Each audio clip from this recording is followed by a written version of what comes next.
It's time for Shawn and Maya in the morning. Quick pitch to Walter, looking for the record, cuts back, he's got it, he's out of it at 25 to the 26-yard line. Walter Payton becomes the National Football League all-time leading rusher. Jordan, open, Chicago with the lead. The Chicago Bulls have won their 6th NBA championship. Chicago has won the Stanley Cup. Palmero over the head of Jenks. Uribe charges, throws, out! And the White Sox have won the World Series. A little bouncer slowly toward Bryant. He will glove it, go to Rizzo. It's in time, and the Chicago Cubs win the World Series.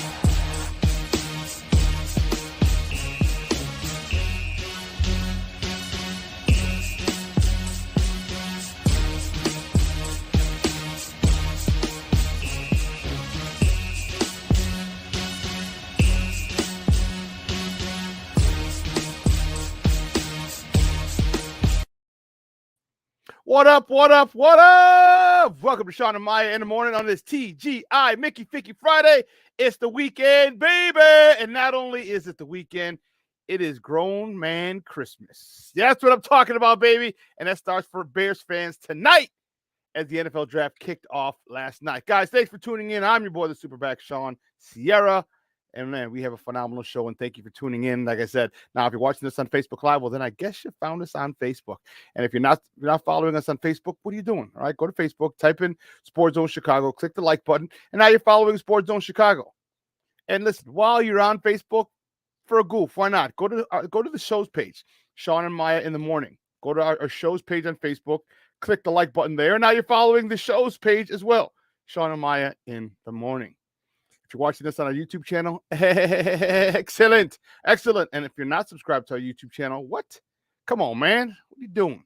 All right, do me a favor. Go to YouTube, type in Sports Zone Chicago, click the subscribe button, and now you're following Sports Zone Chicago. So not only do you get Shawn and Maya in the morning 3 days a week, you get our other 6 live shows throughout the week, and they're all archived there. You go check them out at your leisure.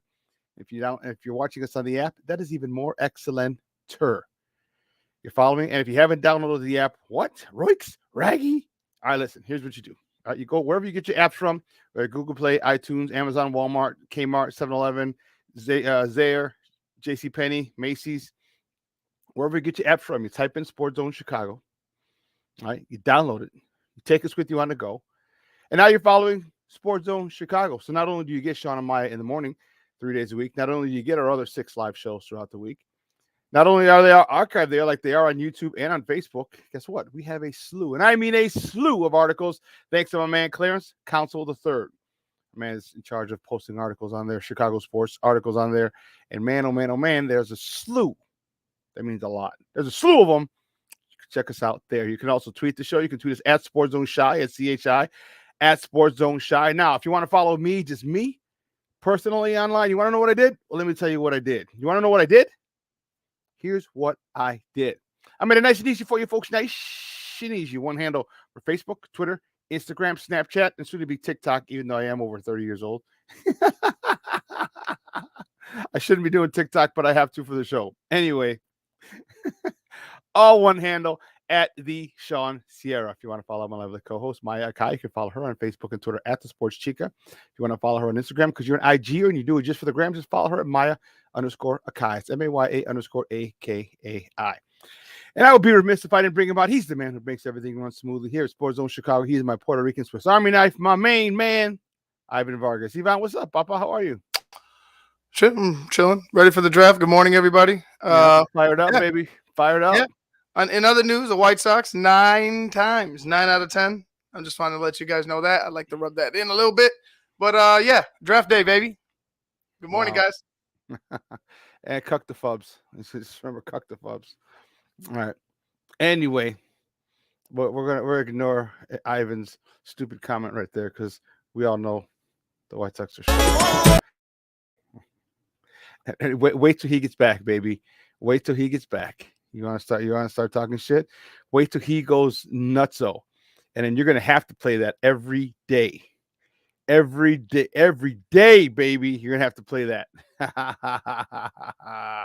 Oh, yeah, Mashawn. He does need to chill, bro. He does. I haven't been tweaking. Yes, he's tweaking. And see, that's the only thing about having big expectations. All right. When you don't live up to them, or when you fall short, all right, people like to jump on you. You know, like they jumped on the Cubs. All right. So after they won the World Series in 16, and they got back there to the NLCS and they lost, everyone's like, oh man. And then they kept, every year after that, they kept declining. And so Cub fans understand how it is. But I know, and you didn't even win a World Series, so. Not yet. No, not yet. Yeah, well, thank God all those guys are still here. Oh, okay. Never mind. All right, good. So anyway, it's a shame because don't get me started on that because there's a lot of football to talk, there's a little basketball to talk. We don't have to talk all this baseball because you couldn't even keep all your own guys and you don't want to, but that's another story. Sorry. Who was I? Where was I? Oh, okay. Listen, we have a phenomenal show, but we need you to get interactive, man. We got people chiming in on the text line already.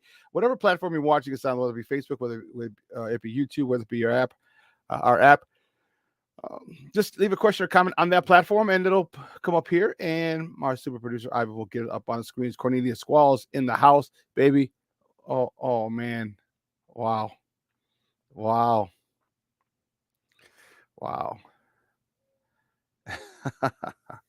At least our guys are still there. They're not scattered all over Major League Baseball. The guy you didn't want to re-sign in Rizzo? Yeah, he's leading America. He's leading baseball in home runs. Chris Bryant, Javi Baez, Kyle Schwarber. That shit was last year. Yeah. Yeah. Well, it's still this year because they ain't with you. And they're doing it for somebody else. You just didn't want to pay them.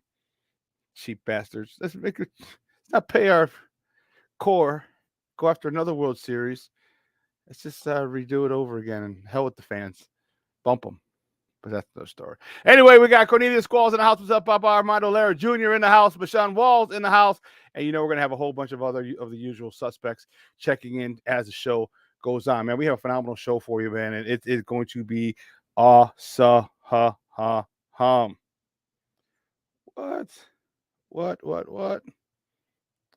Okay. Interesting. So you know what? Peep this. At 10 o'clock, we have Adam Shalafu. He's going to join us and talk a little Bulls, baby. The Bulls were eliminated on Wednesday. See what he says. What does he think they need to do for next year? All right. There was a couple of things that I have my thoughts, and you've heard those plenty of times, but I want to hear Adam's thoughts. All right. Is he happy with the season? Is he what is his deal? All right. So we're going to find out from Adam. And then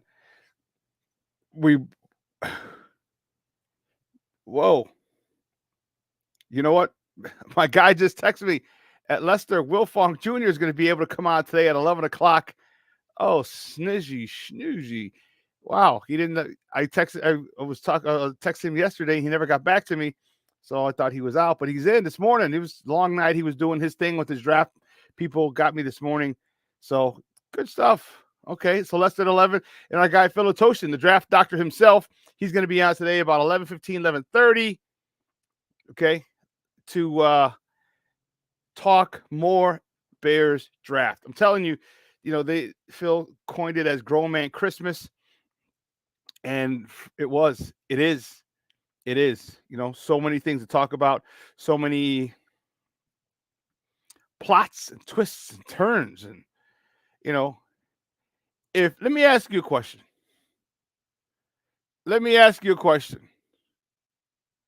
Here's the crazy part.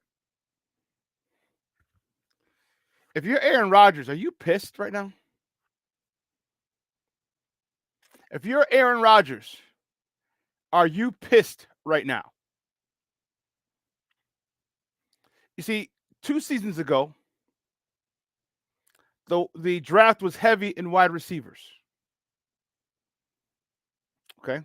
The draft was very heavy in wide receivers 2 years ago.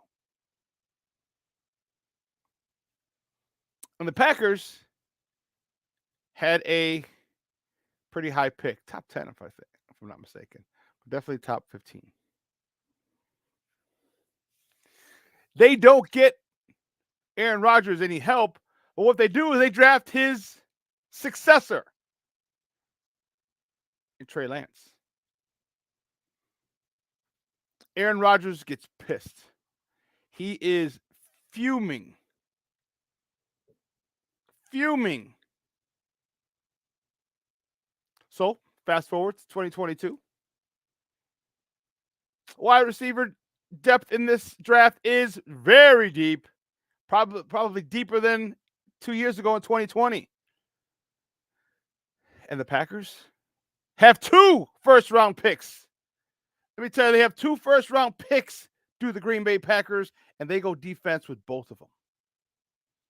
No more help for Aaron Rodgers. Not to say that they can't get wide receivers in the second round. They can, or the third, or whatever, wherever else they are, whatever draft picks they have left.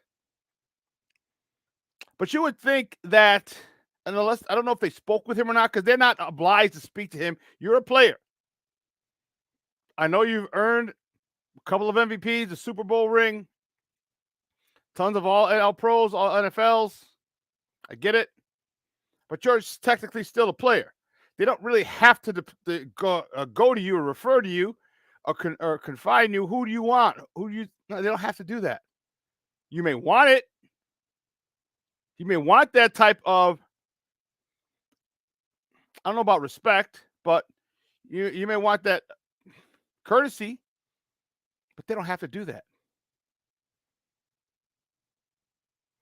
They don't have to do that. But I'd be pissed if I were him. I'd be pissed. 3 of his top receivers are gone. You know, Jordy Nelson left last year. Devontae Adams left. Equinemius St. Brown, who didn't really do much, he left. You got Randall Cobb, but he didn't do much. But you don't go and help him out. Whew, what if you're Jacksonville? Are you pissed? If you're Trevor Lawrence, are you pissed? First, you get a defensive lineman with your first pick. Now, mind you, you got your ass kicked all last year. So they go first pick overall. They get a D lineman who doesn't even look happy that he was the first player selected in the NFL draft. Did you see that? Did you see that, Ivan? When they showed Walker and his family, he was like, cool. He looked very stoic. I mean, he said, like, they said that there was, I think he understood. Like, I think they're all happy, obviously. But, yeah, it's kind of like, for me, ain't no way I had him going number 1. There was just no way. And honestly, I don't know if there was a straight up consensus number 1. So it's just like, it was a toss up to me. Like for a young man who just went number 1 overall as a linebacker, you should be ecstatic. Yeah. I would think you would be. That would make sense. But I don't know. I've heard there are some other mitigating factors. I'm not sure. I can't confirm them, so I'm not going to speak out on them unless they're articles about them. But you know what, Junior? Says Aaron being happy as a Bear fan makes you happy. Do you know what he did the last time that they didn't pick a wide receiver for him?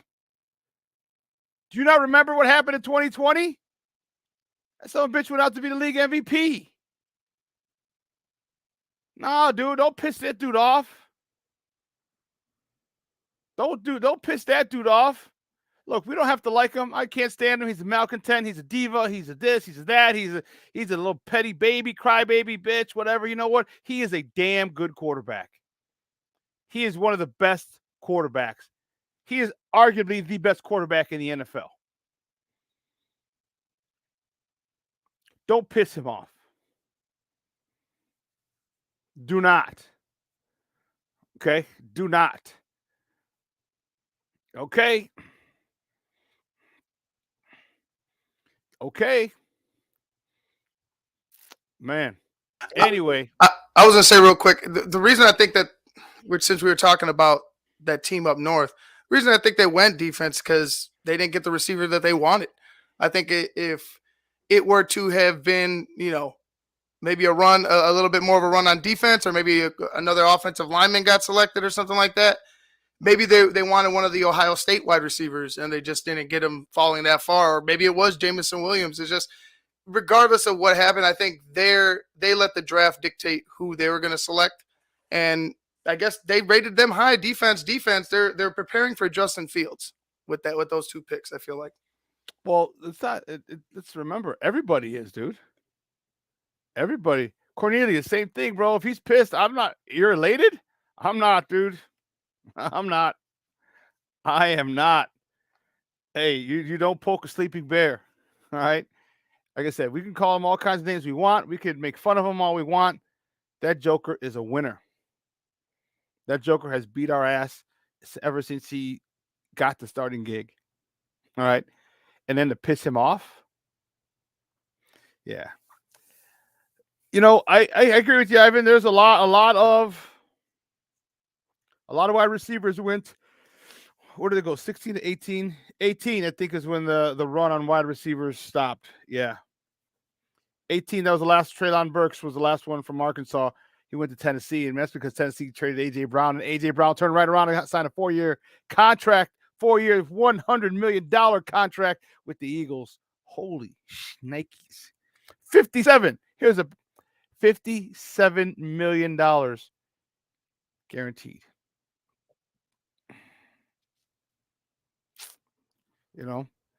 Well, don't forget, man. What is the? Let's see something. Ivan, do me a favor. Check out the second round draft order, and see where the Packers pick. Because although we have 39 and 48, which is great, all right. So here's the cool part about it. We're going to have one, maybe 2 of the 3 receivers that I like left. Don't get me wrong, I love Olave. All right. The Packers won't pick again till 53. So it'll be the 21st pick in the second round. Okay, so that's after both of ours. Right after, a couple picks after our second round pick. Okay. There still might be a good wide receiver there. I don't know. You know what? And part of the reason with Trayvon Walker, and I shouldn't give him shit. I had heard this and I had to confirm it. Trayvon Walker said he had a serious car accident before going number 1. This is according to the New York Post. He had 2 parked cars. He came out of the incident without injuries or citation, but it was a real scare. It said it's exactly unclear when the accident occurred. Only that was prior to the draft. Accident took place in Athens, Georgia, where he played, where University of Georgia is. This is more details on the accident were not immediately available. Though clearly did not change how the Jaguars felt about taking him first overall. This from the New York Post. So he was in an accident, and he walked out unscathed. Yeah. Well, so yeah, I'm happy for him. Like a good thing he's alive. Like to say that number 1 overall, dude. You gotta thank God. I mean, that's the only thing I could say. You guys, thank God you're here. Thank God he went out number 1 overall. You got to be happy. But next time something good happens, maybe smile though. Yeah, I would. You never. Here's my thing. In the history of the NFL, it is a small fraternity. Okay, a small fraternity of people who get to be selected number one overall in the NFL draft. Okay, a small fraternity of people. There's only one person it can happen to every year. Okay, I would think I personally would be a little more excited. I personally put that aside because now you just when they called your name, you realize you are a rich young man. How you don't smile, how you don't get ecstatic, how you don't realize that the lives of you and your family just changed forever. I don't understand how you can't be excited about that, regardless of the fact that you had two parked cars. Regardless, you got no citations, no nothing. So it's not like you're in an accident and you injured somebody or a child, okay, and they're in critical condition, or an adult in critical condition, or they're hurt, or they're nothing. They're parked cars, no citations, and you're the number one pick, and your life has changed forever, and you're not happy. Come on, man.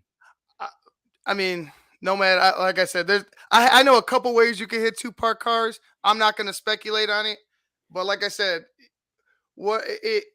unless there's something, unless he's worried about something, like there's a pending still, investigation on what happened, still going, and he's worried, and that's why all the emotion is held inside because he knows something else, or he's just, I don't know, or he's just kind of, maybe he's still shook up. Like like I said, it would have been nice to see some emotion because you just went number one overall and nobody had you. At least I didn't have you going number one overall.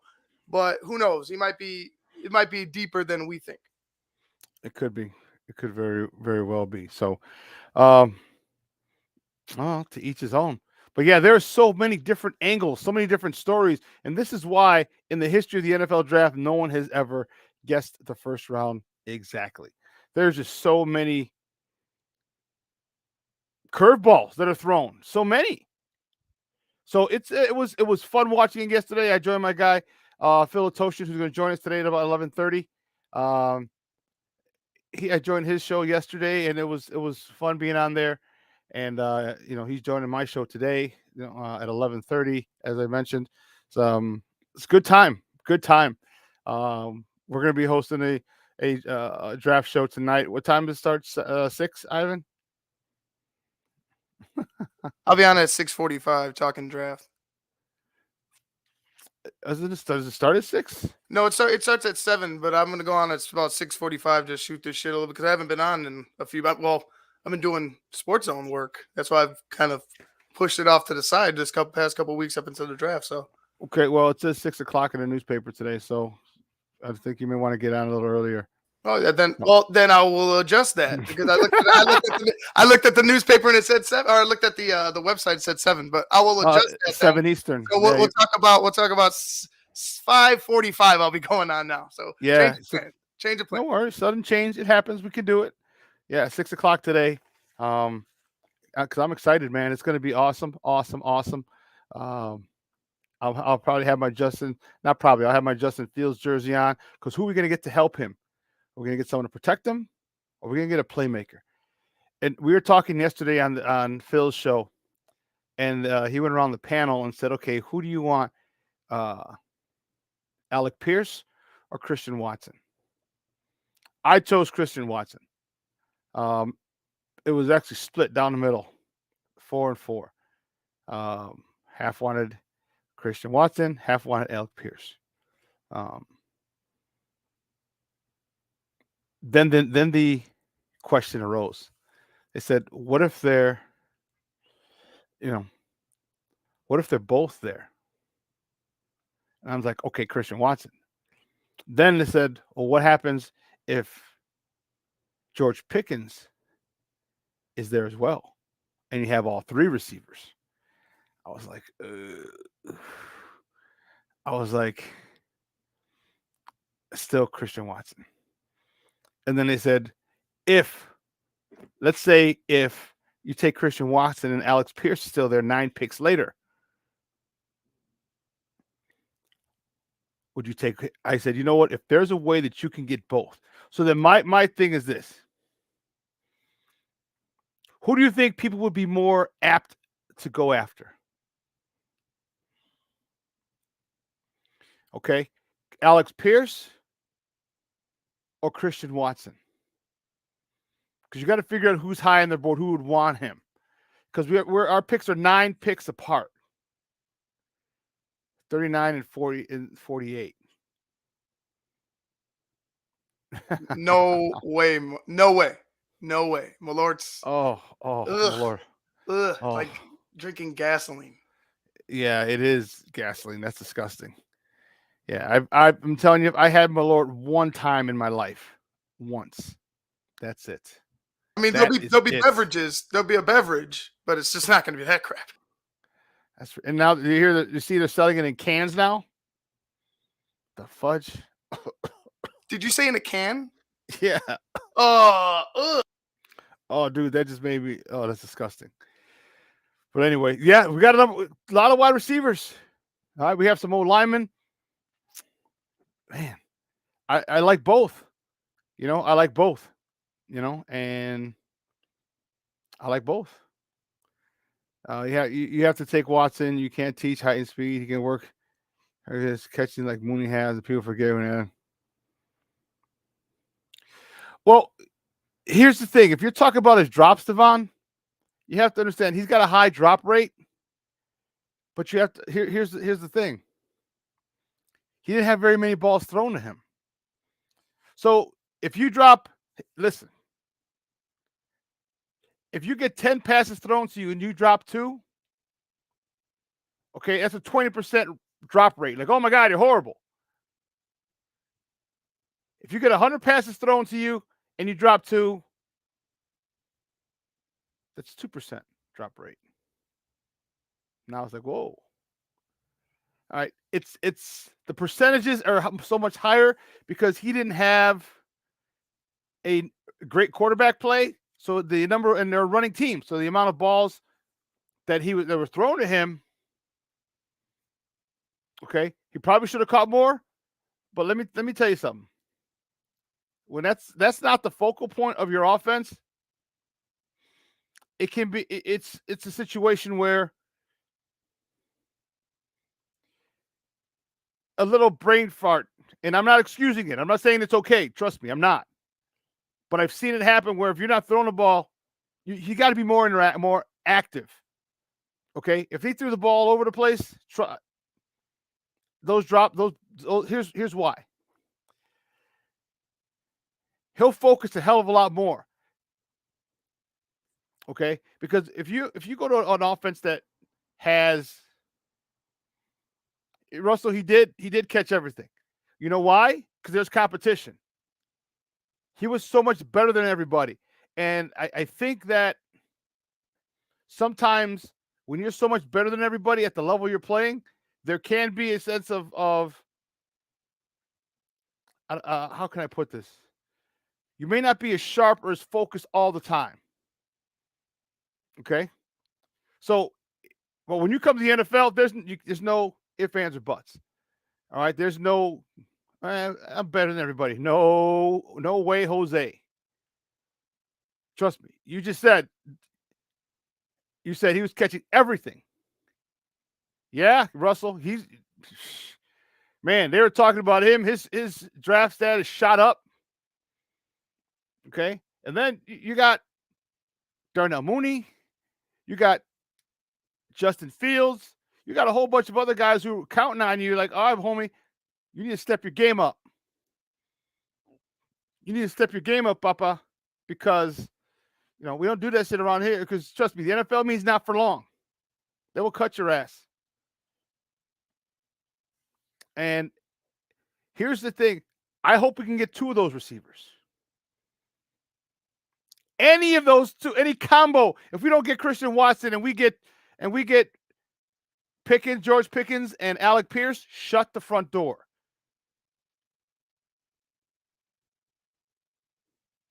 Calvin Austin, Cornelius, that's the dude from Memphis. I think I want this little. Now, if we can only get one of those guys in the second round, and the other two are gone, okay, go get an O-lineman, go get an edge rusher. Okay. I would love to go get Calvin Austin in the 5th round if he's still there. That's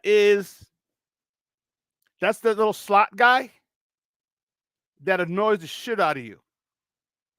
The crossers, okay, the crossing routes, the delayed routes, him on a linebacker, him on a safety. Though he's about 5'8", unbelievable wiggle, great speed.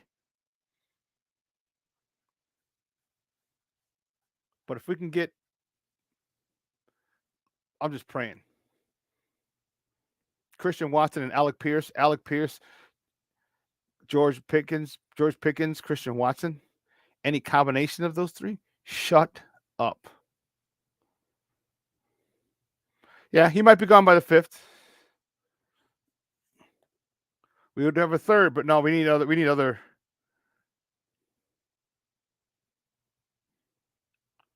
Stop it. Yeah, he might be gone. I think we go. Where do you go, Ivan? Where do you start getting offensive linemen? Where do you start getting an edge rusher?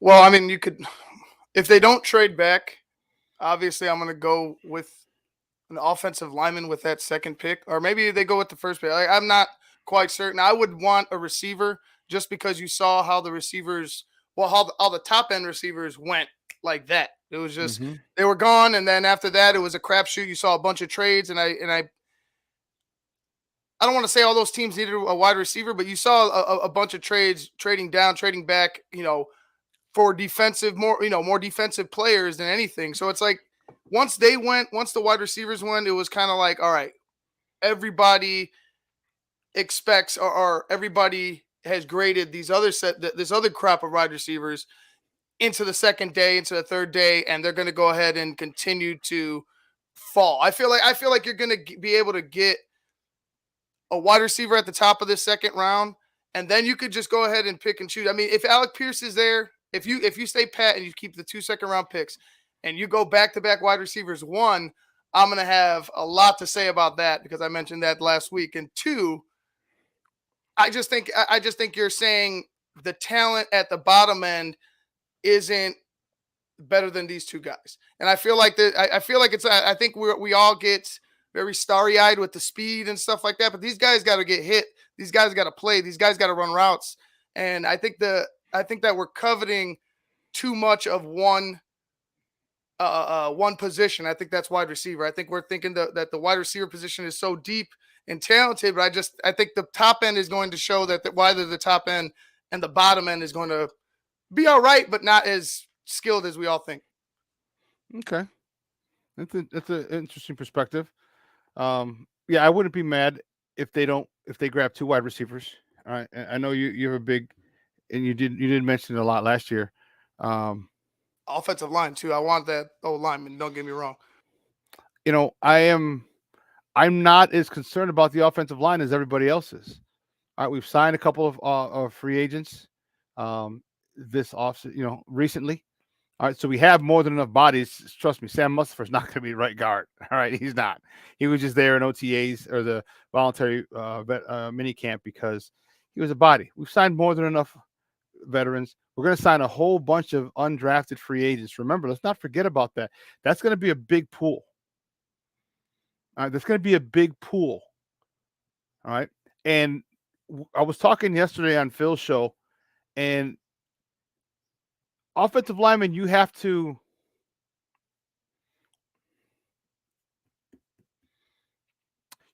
get somebody that can fit in right away or can fit in a pinch. All right. So what I'm saying is okay, see, remember Larry Borum?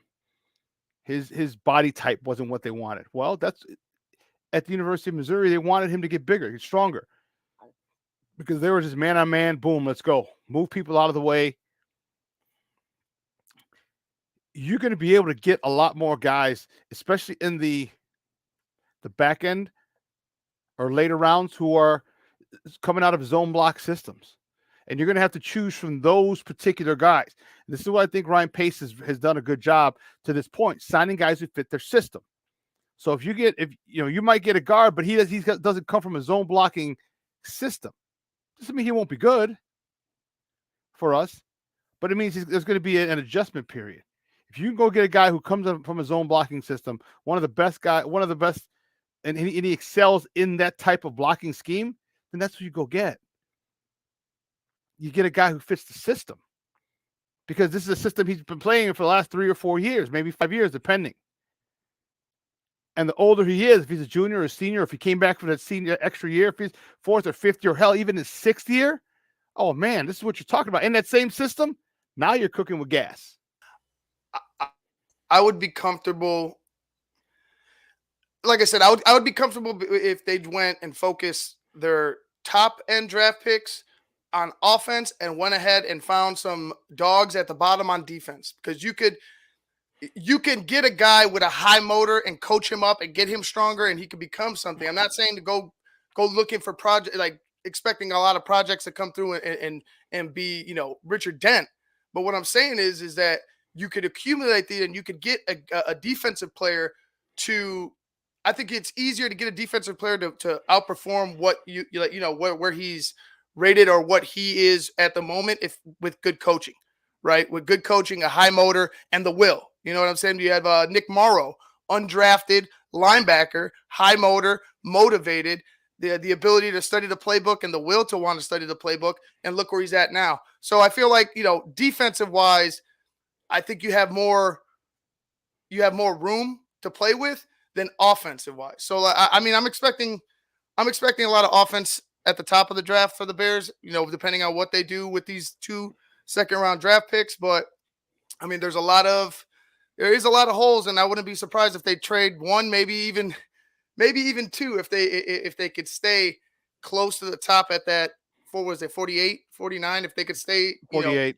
If they could stay, maybe find it in the 50s, stay in the, trade back and like maybe 10 picks or so and accumulate another pick. That would be something that they could do. I'm expecting some fireworks, because we got a lot of fireworks at the bottom end of the draft yesterday. So I'm expecting a lot of the same today. Yeah, it should be fun, man. It should be really exciting and interesting. And so what we're gonna do, we're gonna take a quick break. On the other side of the break, we got to get to the top of the morning. We just jumped into football, but man, there was just so much craziness going on yesterday in the NFL draft. We had to jump right into it. So keep it locked right here, guys. Top of the morning on the other side. Don't go anywhere. Leave it right here. Shawn and Maya in the morning on Sports Zone Chicago. AutomotiveMap.com presents the Sports Flash on the Sports Zone Chicago.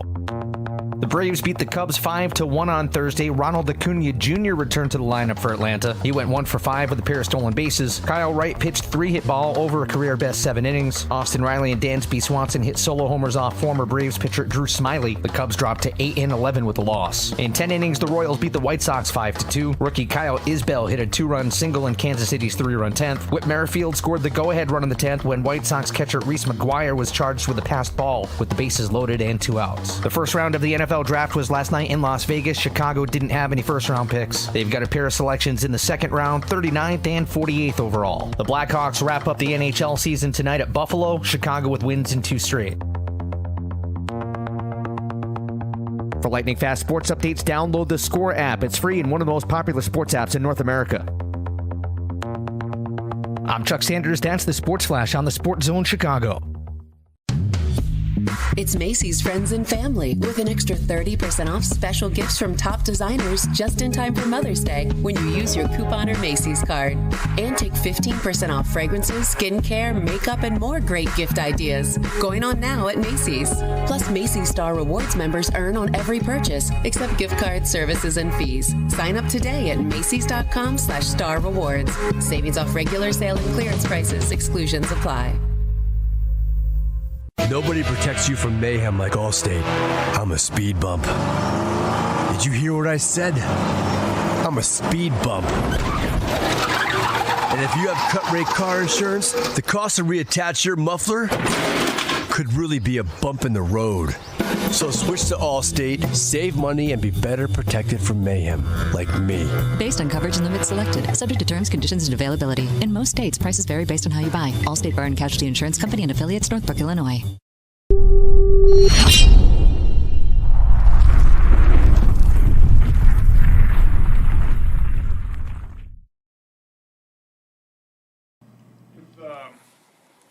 guys having a lot of open roster spots right now, maybe more than you typically would going into the draft.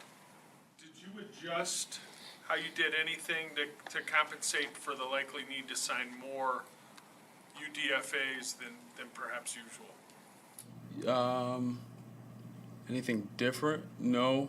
We're going to need to acquire more. Like I said, for draft picks, I would love to do some movement and get more picks, but it's got to be in the right area. We're prepared for the bottom of the board and late draft as well as free agency.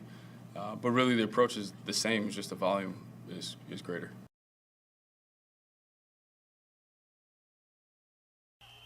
Just when you want it.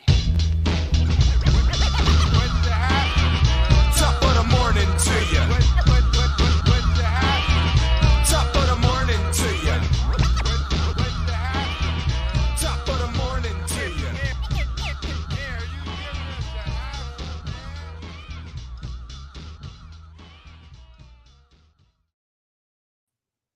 Welcome back to Shawn and Maya in the morning at Sports Zone Chicago.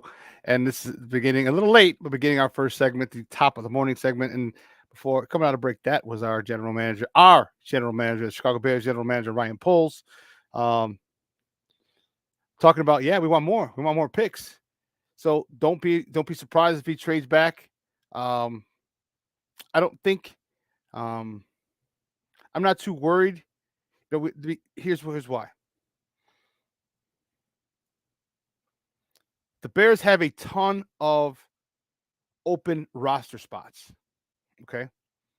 And you only have, 5 draft picks? 6? You don't have 7 or more like most people or many people. So that means this. That means there's going to be a lot of spots for undrafted free agents, and I think that's what they want. Look at this combo.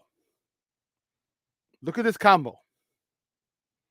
You have a team on the rise. They got a new coach who's a defensive-minded coach. You've seen what his defenses have been in the past 4 years in Indianapolis. Top-notch. Comes over here. There's a lot of openings because they let a lot of free agents walk. They traded players. They only have 5-6 draft picks. There's a lot of opportunity for free agents, a lot of opportunity for undrafted free agents to come here because of the number of holes that they need to fill.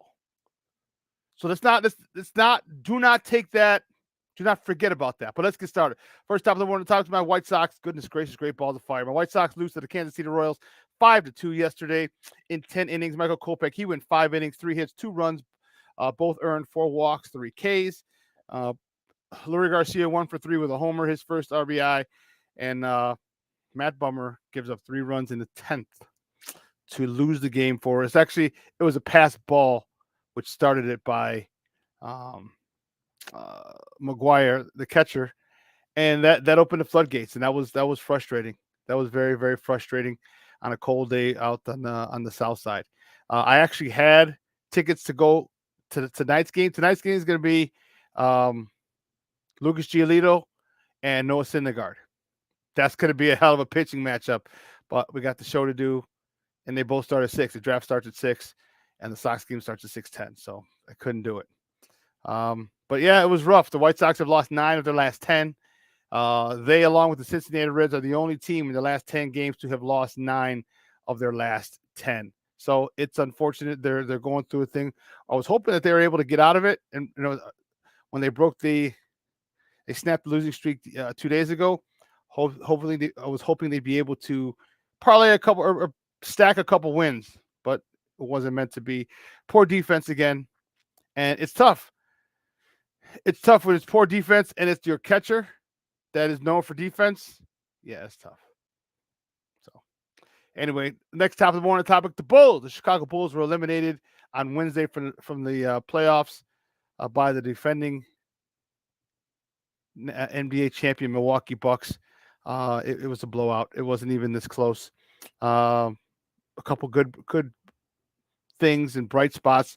Patrick Williams dropped 23 points, leading the way for Chicago. Vucevic had 19 points, 16 boards. Kobe White had 17 points.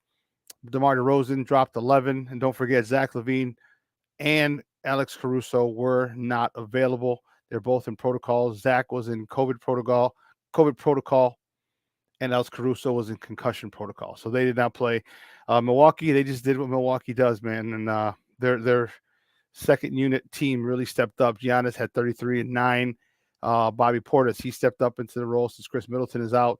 He had 14 points, 17 boards. And then Connaughton, and he killed us. He had 20 points, 6 for 9 from 3-point land. And, that is what the Bulls need. All right. The Milwaukee Bucks have 2 dead-on three-point shooters, Connaughton and a piece of trash, Grayson Allen. Okay. But he was nailing him. He was nailing him in the 2 games in Chicago.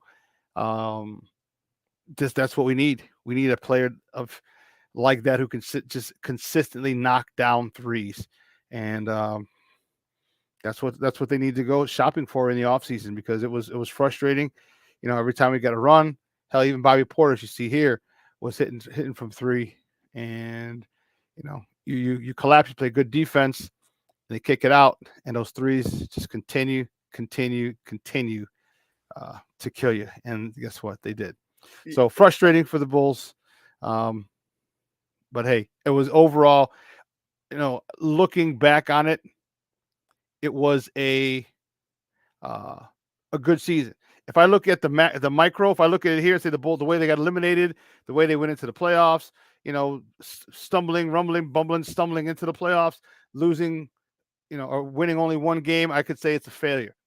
But if you look back and say, hey, where do we anticipate this Bulls team being at the beginning of the season? 4, 5, or 6 is what we said.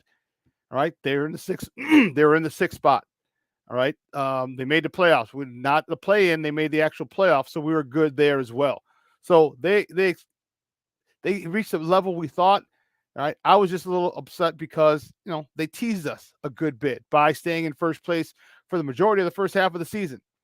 Okay, but when you run up against a dude like that, we don't have a dude like that. All right, we don't have a dude. First of all, not many teams have a dude like that.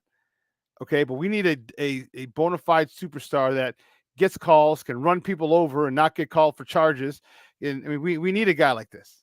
And this is what we need to try and find or draft and develop. I don't know if we can do that, but goodness gracious, the Greek Freak was a monster, and you saw why he was MVP and NBA champion. Yeah, like we said before, it was inevitable. Mm-hmm. They did fight. I don't know how much of that was the Bucks just kind of pulling the reins back, just easing on the reins and letting it, just play out. But they didn't get 40 piece. You know what I mean? Like we said on Wednesday, I was thinking 40 is not, on Wednesday, I was like 40 is not out of the question. You had 2 of your better players out, but people did their thing. I mean, they stepped up as much as you can. You know what I'm saying? P. Will is interesting. I think P. Will has grown this playoffs. Yeah. I wish he would just be more like they've said time and time again. He needs to be aggressive. And they've mentioned it. The Bulls have mentioned like they're almost like having to force him to be aggressive, have to get in his face to be aggressive in a sense. Like you gotta pick on him to piss him off or something like that. You know what I mean? To get him going. But I like what P. Will was doing. I'm looking forward to next season. It's just you got to be able to find a killer, and I don't know whether they keep Zach or not. You have to be able to get somebody who's not afraid, who could get the tough basket, who can hit his open shots, and then you got to get a big man, whoever that may be. I don't know, but those are the guys that you got to get. I'm okay with the sign and trade for Zach, depending on who we go get, because Zach is not a max player. All right, he's not a max player, but you cannot let Zach walk. All right, if you don't offer Zach LaVine the maximum, all right, or it's around 5 years, 50 mil. I mean, 200 mil. Sorry, about 5 years, 200 mil. If you don't offer him that, I feel he will go sign somewhere else for less. Someone will give him 25, 30 mil, okay? And just out of spite, saying, hey, listen, I came to you. I played hurt, blah, blah, blah, blah. Even though the Bulls took a chance, they traded for him when he was hurt, coming off an ACL injury. The Bulls traded for him. But trust me, that's going to get lost in the shuffle at that particular point because, he wants his money. So they got to sign him to the max. I mean, if you offer him 35, I don't know if he stays, if he bolts, if his feelings get hurt. And if his feelings do get hurt with 35, they say, okay, you know what? We'll sign you and trade you. Sign him to the max, work out a deal. There's quite a few different, there's a few different people who are out there. A few different people who are out there who I'm cool with. All right. But Zach is not that dude. Zach is not the guy you build a team around. Zach is a Robin to someone's Batman. We need a Batman here. We don't have him yet. DeMar DeRozan's an old Batman. We need a younger one. DeMar DeRozan's an old school Batman. He's got 2 years left in his contract, and at that point he's done. We need another young buck, a killer. What do you do with Vooch? We need Nightwing. What do you do with Vooch? Vooch there were a couple of plays Wednesday that I saw. I'm like, this is what I needed from you. This is what we as a fan base needed from you. Just start dunking the ball, dude. I don't care if someone's hand's there. You go and break his freaking wrist. Break a finger. Dislocate a finger on them because you're slamming that ball so hard. 2 hands.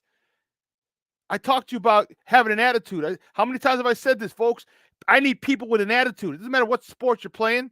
We're talking Bulls now, so I need someone with an attitude. I need a big guy with an attitude, ready to stick his shoulder in you and go up for the dunk. If you block it, good. I'm coming again. Just know you better be ready to block because I'm coming for you. I'm coming to dunk the ball. If you get up a half a second late, you better move that hand. That's the mentality I want from Vooch. And there were times we saw, I don't need Vooch to get 40 inches off the ground. He's 7 feet.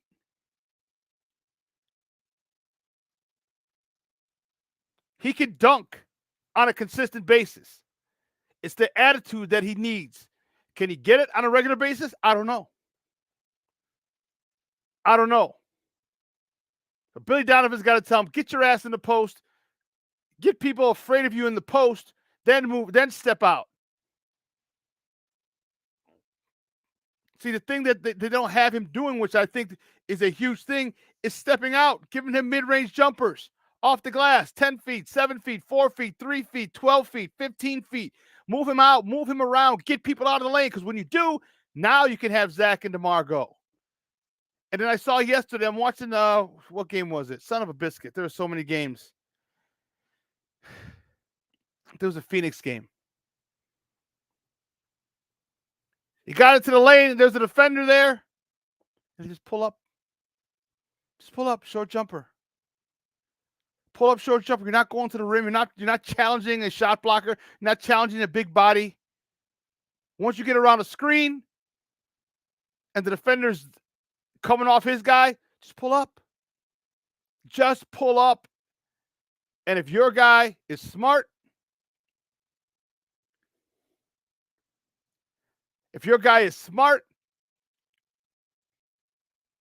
and his man, who maybe the shot blocker, leaves to go attack you, guess what? You follow him.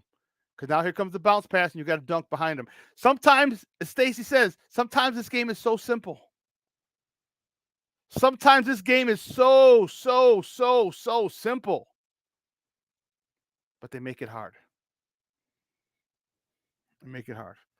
Let's keep it moving. The next top of the morning topic. The Chicago Sky. The Sky, baby. The Sky will host the 2022 WNBA All-Star Game July 10th at Wintrust Arena. It is the first time Chicago will be hosting the WNBA All-Star Game. And you know what? That is pretty cool. And there's a couple of reasons for it being so cool. All right. Here's why. It's going to be at McCormick Place. All right, the 3-point and the skills challenge will be across the street at McCormick Place. Okay, so the game's at Wintrust, but across the street is McCormick Place. If you're from Chicago, you know what I'm talking about. All right, literally across the street. Okay, but they're also the league is also debuting a 2-day interactive event. They're calling it WNBA Live at McCormick Place. Okay, at McCormick, they're going to have a Nike Tournament of Champions and the Nike Nationals. Okay, so it's a couple of tournaments, and guess what? You're gonna have a whole bunch of possible future WNBA All-Stars there. So they're making it is an event for this, and you have to look at it. I think it's a great thing because, it's been in Vegas. All right, it's been in other towns. Okay, but the fact that it's here, okay, it's huge. Why? Because if you remember, the Sky sold out games 3 and 4 in the WNBA Finals. They sold it out. So there's interest. There's interest here in the WNBA. So why not build on that interest? Great job by the WNBA giving Chicago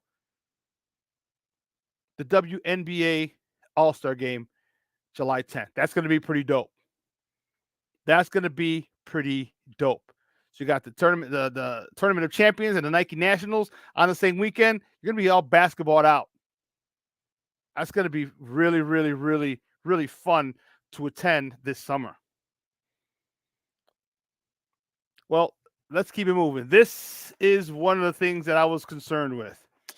The next top of the morning topic, peep this. University of Miami basketball player Isaiah Wong wants a bigger NIL deal, or he is going into the transfer portal today. All right. What's going on with that is there's a billionaire down there who's responsible for getting he has 111 athletes at the University of Miami. He's got them NIL deals. Okay. And Isaiah Wong wants a bigger NIL deal from this millionaire. Now, Florida state of Florida has laws saying that the school cannot help with NIL deals. So you just get an alumni. Just that simple. That's what this guy's doing, or a friend of they call them friends of the program. So they got this guy, and he said he's going to transfer. He's going to enter the draft, retain his eligibility, but he wants a bigger NIL deal. Otherwise, he's leaving Miami. This is the wild, wild west, man. This is the wild, wild west. All right, this guy. What's funny and unfortunate is that in the article that that I was reading about, he got a deal. He got a big deal. And I think but he wants a bigger one. Here's the issue. There was another guy who just came over. It said, this is from ESPN's Jonathan Giovanni and Jeff Borzello. He said he's a 2-time All-ACC player and second leading scorer in the Hurricanes, and he's declared for the draft earlier this week. But who's the billionaire? Oh, goodness. So a Kansas State transfer, Nigel Pack, got an NIL deal. Okay, that was $800,000 over 2 years and a car.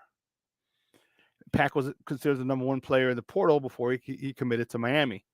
And John Ruiz is the billionaire who's kind of facilitating all of this. He's got some of the set of basketball twins, UCLA football transfers as well coming to Miami. This is it. So he's saying that Isaiah's under contract. He's been treated fairly. He's been treated exceptionally well, is what he said. And if this is what he decides, I wish him well. However, and this is what Ruiz said. He says, I do not renegotiate. I cannot disclose the amount. But what I can say is he was treated very fairly. So now you got people who are getting mad. Now you got, feelings getting hurt. Well, I don't know how much you got, but if you got 600,000 and this kid got 800,000, then you're mad. Well, I was better. Here we go. Now you got the pettiness of egos getting in. This is the dark side of the NIL situation in college. Guys feel that they deserve more. Oh, you're not going to give me more? Forget you. I'm transferring. You know what? Leave. Go get somewhere else. You got $600,000. I can see his point, but also if you're in a contract with a particular person, with like someone like Ruiz, hey, you're in a contract. You're in a contract. Make sure you get a better negotiator. Don't sit there and pout and be in your feelings and leave. Okay, he's out. This is going to be wild. Like this isn't it. This is not it by any means. Like, and look, I don't blame him if he thinks he's worth more. I understand it, but they're going to understand too that the business side of it can be pretty ugly when you want to go ahead and push and shove and stuff like that. So just be careful. Careful what you wish for, and just be careful navigating that whole thing if you're a young athlete, young man or woman. Yeah, because here's my thing. If you do an NIL deal, and the NIL deal is with a local business, and you transfer, are you out of your NIL deal? Or, maybe they have, clauses in place saying, hey, if you transfer, this deal becomes null and void, which I would imagine. But if you turn down six figures, like the guy who transferred got $800,000 for 2 years. And a car. This guy's got to be getting. He's getting six figures. Come on, man. Come on. You're right. This is gonna get ugly. It's gonna get nasty. And you know why it's gonna get nasty? Because you're gonna have a lot of these kids nowadays are so soft in their feelings that, well, he got more than me. I was here and he got more than me. He got $100,000 more than me. Dude, you're getting $600,000 or $500,000 or $700,000. Why are you worried about? Why are you counting his money? Why you counting my man's $800,000 and you got, I don't know how much you got, 6, 7, 5, whatever. I can guarantee you probably didn't come from a family that had $500,000 or $600,000 or $700,000. It's gonna get fun. It's gonna get funky. All right, we gotta take a quick break. And on the other side of the break, we're gonna welcome my mans and them, Kenneth Davis. He's gonna sit with me from the 10 to 11 o'clock hour, and we're gonna welcome Adam Shalafu. We're gonna talk a little Bulls. What does this Bulls team need to do to be a legit competitor in the East? If either of these guys consider signing Grayson Allen, I'm coming through the screen and punching either of them. Do not sign that son of a gun, but we do need a Grayson Allen type son of a bitch on our team. Someone who gets feathers ruffled a little bit. But we're going to see what they need to continue playing past the first round. So Ken Davis up next, and we're going to welcome Adam Shalafu. So don't go anywhere, folks. Keep it locked right here. Shawn and Maya in the morning on Sports Zone Chicago. AutomotiveMap.com presents the Sports Flash on the Sports Zone Chicago. The Braves beat the Cubs 5-1 on Thursday. Ronald Acuna Jr. returned to the lineup for Atlanta. He went 1 for 5 with a pair of stolen bases. Kyle Wright pitched 3-hit ball over a career-best 7 innings. Austin Riley and Dansby Swanson hit solo homers off former Braves pitcher Drew Smyly. The Cubs dropped to 8-11 with a loss. In 10 innings, the Royals beat the White Sox 5-2. Rookie Kyle Isbell hit a 2-run single in Kansas City's 3-run 10th. Whit Merrifield scored the go-ahead run in the 10th when White Sox catcher Reese McGuire was charged with a passed ball with the bases loaded and 2 outs. The first round of the NFL draft was last night in Las Vegas. Chicago didn't have any first-round picks. They've got a pair of selections in the second round, 39th and 48th overall. The Blackhawks wrap up the NHL season tonight at Buffalo, Chicago with wins in 2 straight. For lightning fast sports updates, download the Score app. It's free and one of the most popular sports apps in North America. I'm Chuck Sanders. That's the Sports Flash on the Sports Zone Chicago. It's Macy's Friends and Family with an extra 30% off special gifts from top designers just in time for Mother's Day when you use your coupon or Macy's card. And take 15% off fragrances, skincare, makeup, and more great gift ideas. Going on now at Macy's. Plus, Macy's Star Rewards members earn on every purchase except gift cards, services, and fees. Sign up today at Macys.com/Star Rewards. Savings off regular sale and clearance prices. Exclusions apply. Nobody protects you from mayhem like Allstate. I'm a speed bump. Did you hear what I said? I'm a speed bump. And if you have cut-rate car insurance, the cost to reattach your muffler could really be a bump in the road. So switch to Allstate, save money, and be better protected from mayhem, like me. Based on coverage and limits selected, subject to terms, conditions, and availability. In most states, prices vary based on how you buy. Allstate Bar and Casualty Insurance Company and affiliates, Northbrook, Illinois.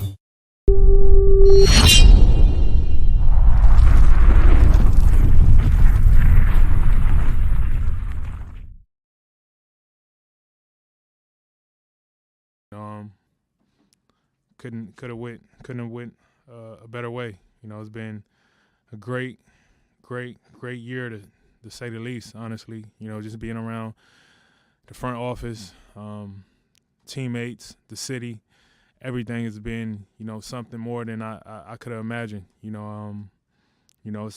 kind of one of those dream come true type of situation of things that you didn't expect to happen, and it kind of over succeed your imagination. So it's great. I'm already looking forward to next year, just getting back out there doing it again.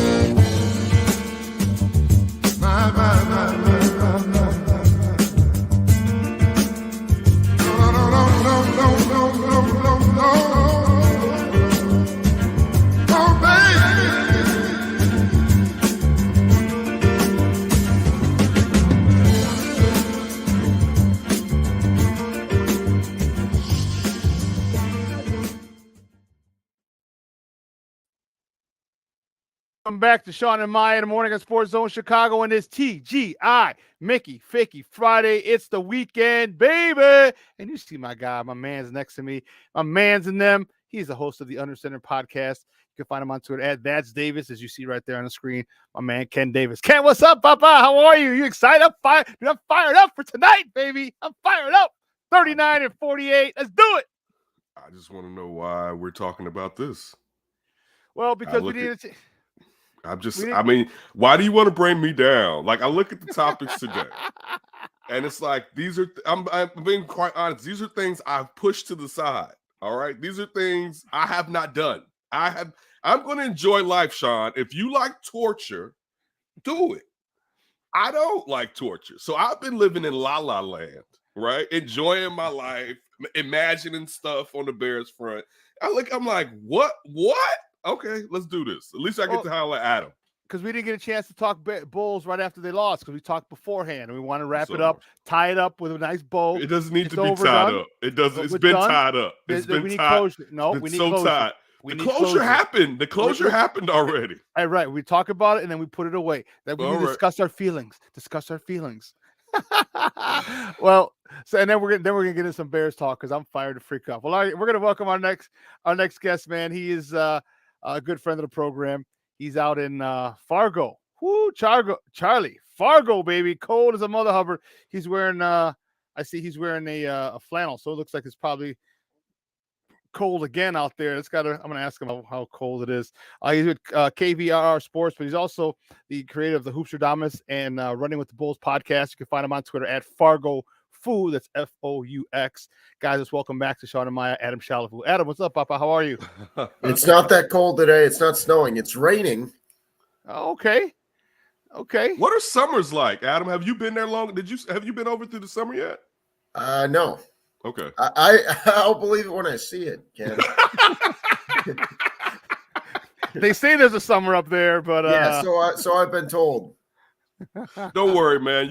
I'm sure you'll be back home in a couple years working on one of our states. Not saying that's what you want, and I don't want to disrespect your employers, but we see you shining out there, man. So we'll see. Hopefully, the long road comes back home eventually. You'll get back. Or be someplace else. Bulls. Well, let's talk Bulls for a little bit, and it is painful, but you know what? It's part of the growth. It's part of the growth process. The Bulls lost, and they were eliminated from the playoffs by the Milwaukee Bucks on Wednesday, 116-100. And they were without Zach LaVine. They were without Alex Caruso. Although P. Will he looked a little nicey He dropped 23 points, leading the way for Chicago. Something I was happy with. Vooch had double, 19 and 16. Kobe White dropped 17, and DeMar had 11. But you just couldn't stop the Greek Freak. More importantly, you couldn't stop that son of a gun, Grayson Allen, and Connaughton too. Connaughton dropped 26 for 9 from beyond the arc. All right, going into the offseason, Adam, your thoughts? What is the number one move the Bulls need to make to ensure that they go past the first round? Oh, well, keep getting better, stay healthy, grow what you got. I think, guys, I'm looking at Kobe White, get him better, add some more offense, just by, you got some young talent there. I want to see a good offseason from him and Io. And then, of course, I want to see a healthy Patrick Williams. I did look at the 2022 free agents, and there's one guy who I think would make a real nice impact right away, and I think it's relatively realistic. He was on the books for $12 million this past season, unrestricted free agent, and a Chicago guy. He's from Bellwood, Robert Covington. So that's my pick. I think the Bulls go after Rocco, and then you can have him play really 3 through 5. Big body, not huge, but like that 6'8", 6'7", 6'8". They got him listed here at 6'7". Here I've seen him, I feel like, listed as big as 6'9", so I'm a little surprised there. But he was a key defender. He did a good job in the play-in game. They were using him along with like Nick Batum, who I think also would be a nice guy to try to grab both these guys on the Clippers right now. But some length on the defensive end. Shot 45% from 3 with the Clippers this year, 34% from 3 with the Blazers. But you add some versatile defense. You add a knockdown shooter, and you definitely want to, that's kind of like where we got exposed, was defensive versatility at times. So he'd be somebody I want to add. There's been a lot of talk about Anthony Davis, like maybe coming home or something. I think that's kind of a pipe dream right now. But there, another realistic prospect might be bring back Thad Young, who played well for us not that long ago.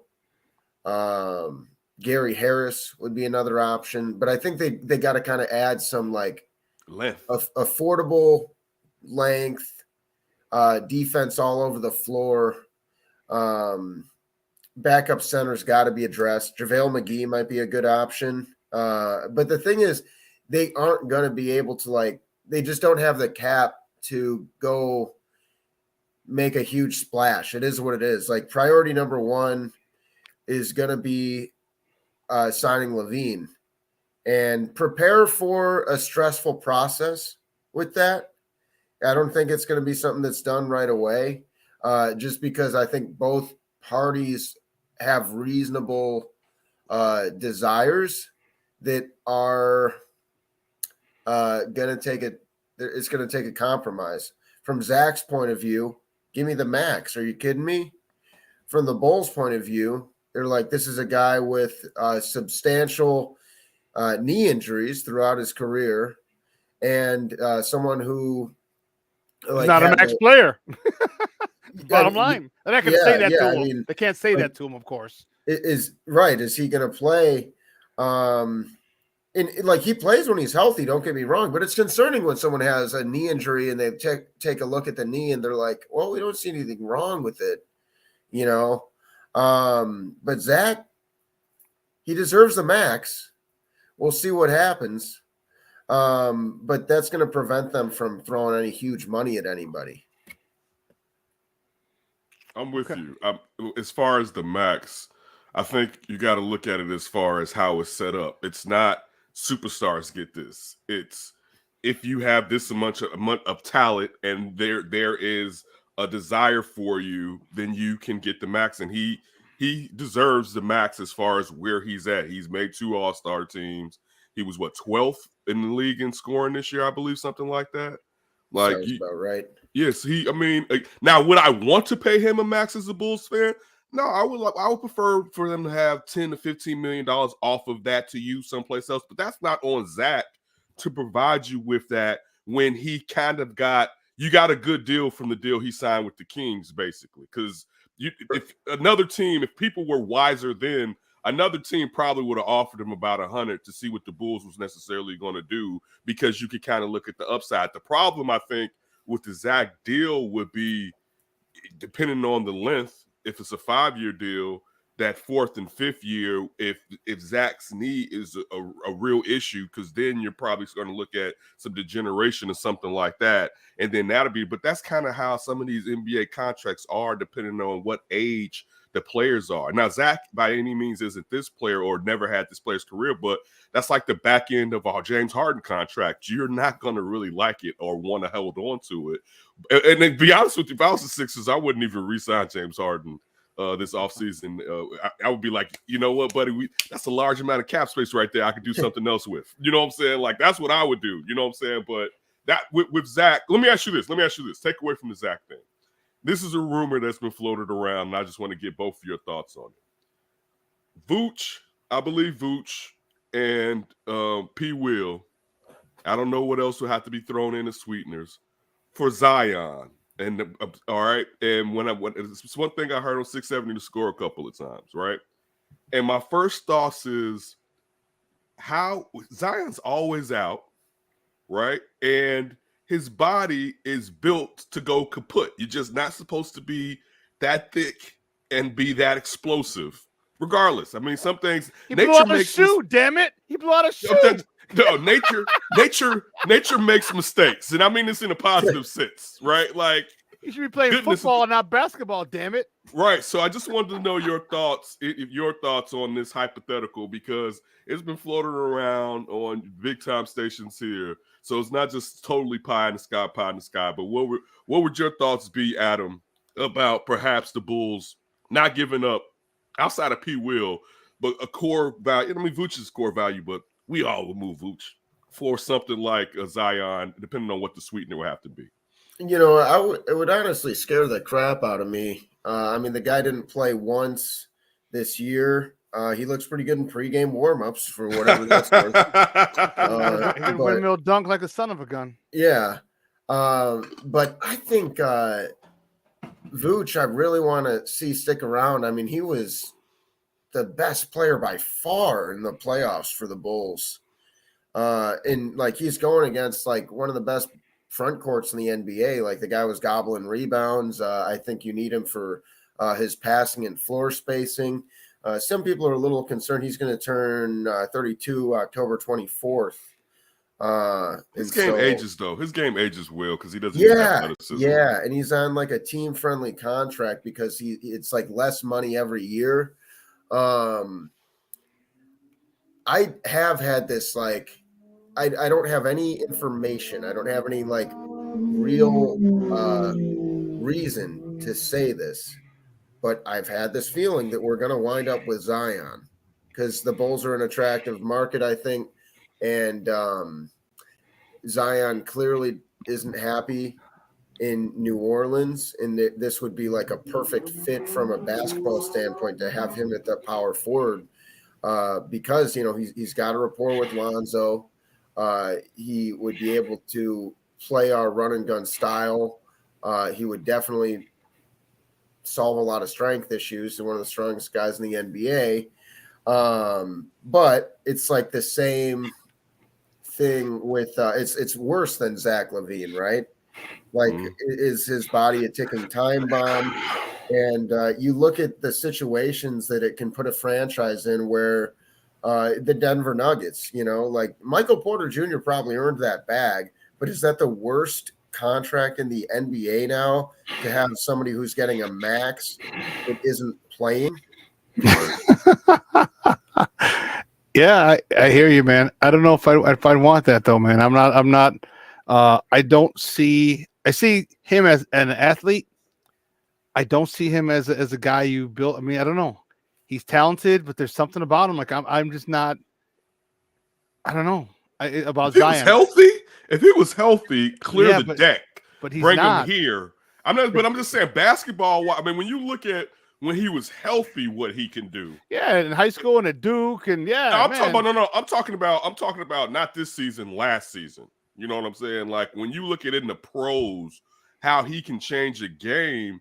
If you got that 80% of the time, I would give you all of that for Zion. But I thought in college, he can't stay healthy. He's just weight wise, and I can't even see him getting to a weight that would benefit him to be able to prolong health, but also the desire to necessarily do it. But basketball wise, I could definitely see it working. But he's injury prone, and he's a ticking time bomb basically. And I mean, when you talk about Michael Porter Jr., the worst part is we knew about this back in college. You know, it'd be different if it was a situation where his back just popped up, but it's like you gave a guy a max deal that already missed time for your team because of that back injury. So that's like, damn, son, what are y'all really doing? So that's, again, at your point, like I would hate to be in a situation. That's why I don't want to make the deal where we're like, damn, if Zion was healthy, and we got 4 years of Zion never really being healthy and us never really having a shot, kind of similar to what happened to Derek after Derek blew out his knee. You know what I'm saying? Where it was like, the Bulls were trying, but you knew in your heart of hearts it was never going to be back on point again. Yeah. Yeah, it would be tough to pull off. I don't know. Like, yeah, when he's healthy, he's got unbelievable potential. Like he could be a top 10 player in the league easy. But the thing is, it's just like I wouldn't be. I'd be more nervous than optimistic if the Bulls made a move for a guy who didn't play this year.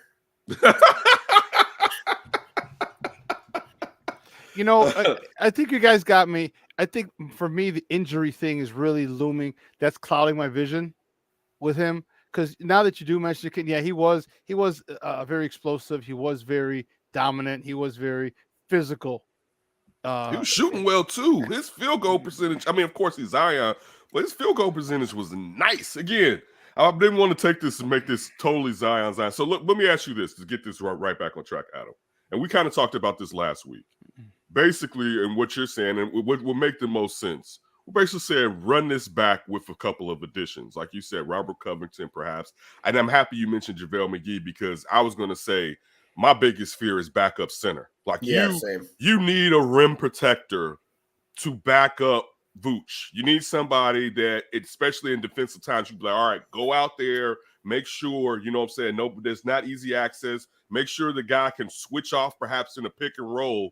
You know what I'm saying? Like you have to shore up this defense, and hopefully the big thing is hopefully Patrick Williams can start playing the type of defense. I want his offense to continue to improve, but the defense that we thought we were getting from him, and I'm not trying to diss him because he hasn't had enough time due to injury to really kind of just to refine his defensive abilities, basically. But you need him to take another step, but to try to put the entire defense back on Alex Caruso and hopefully a healthy Lonzo, that's too much, especially when Zach was trying more.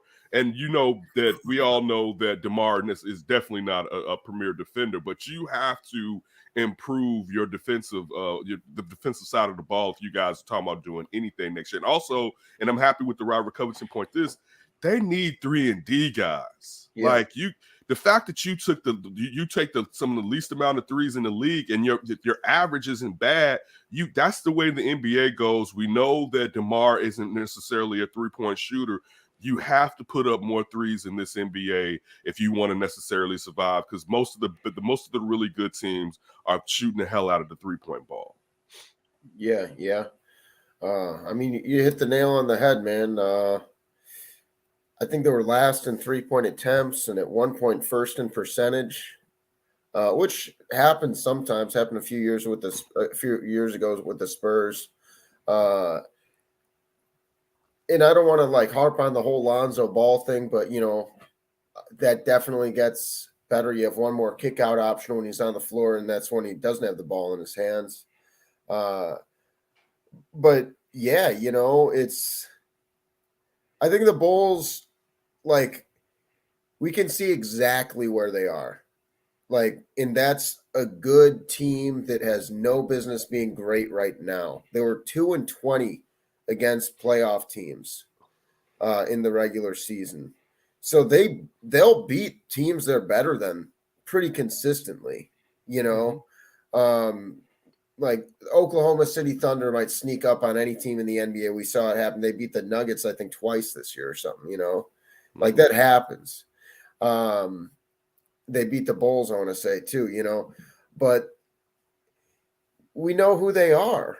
And we see the weaknesses, and I think Bulls fans should be like pretty happy with the year how it was. But yeah, like grab a Rocco, another guy you might want to see. Like this is kind of a pipe dream here, but I'd love for the Bulls to see what it would take to get Jonathan Isaac.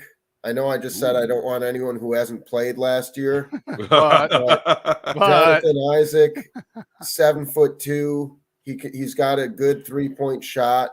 He's an elite shot blocker and steals guy, and you can plug him 3 through 5. And so he just got a fat bag from Orlando. People have concerns because he is. There's a lot of weirdos in the NBA these days. I was going to say, I remember a couple of times during the bubble, he was popping his gip off, and it was kind of like, nah, bruh. Yeah, but hey, it's such is life. Such is life. Yeah, come play this ball. Come play this ball. Dennis Rodman was a weird dude. Right. Scottie Pippen got weirder. You know.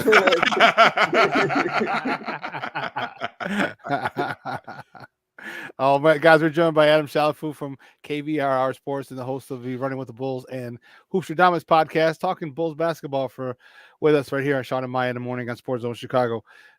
3-point shooters. Who do you want? I mean, because Connaughton, Allen, they destroyed us. Allen destroyed us here in Chicago. That if he would have destroyed us in Milwaukee, that's one thing. But that's some bitch who fucking hurt our guy. Okay, broke Caruso's wrist and comes back here and destroys us with 3 after 3 after 3 after 3. I was waiting for someone to rush the court just to bum rush his ass, dude.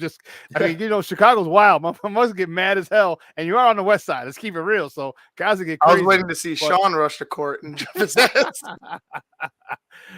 Who do you think the Bulls should go get? You talked about 3-and-D guys, but who do you think they need to get? I mean, I need a dead eye shooter. We're like, oh shit, where someone needs to stay in his jersey. Like we needed to stay in Connaughton jersey and Grayson Allen's jersey for game 2 and 3 or 3 and 4 in Chicago. We need someone like that. Who's on your radar for that? Not a ton of like realistic options. A lot of guys on like team options right now. So it's hard to say. So we're screwed. Do you anticipate Kobe getting better to that point? Kobe getting to that point? He said Kobe. Io and Kobe. But I'm saying, do you expect them to get to that point where they're dead eye? Like improving is one thing. We need these mugs dead eye. Like big difference. I think Kobe's got dead eye potential, and he's really young. True.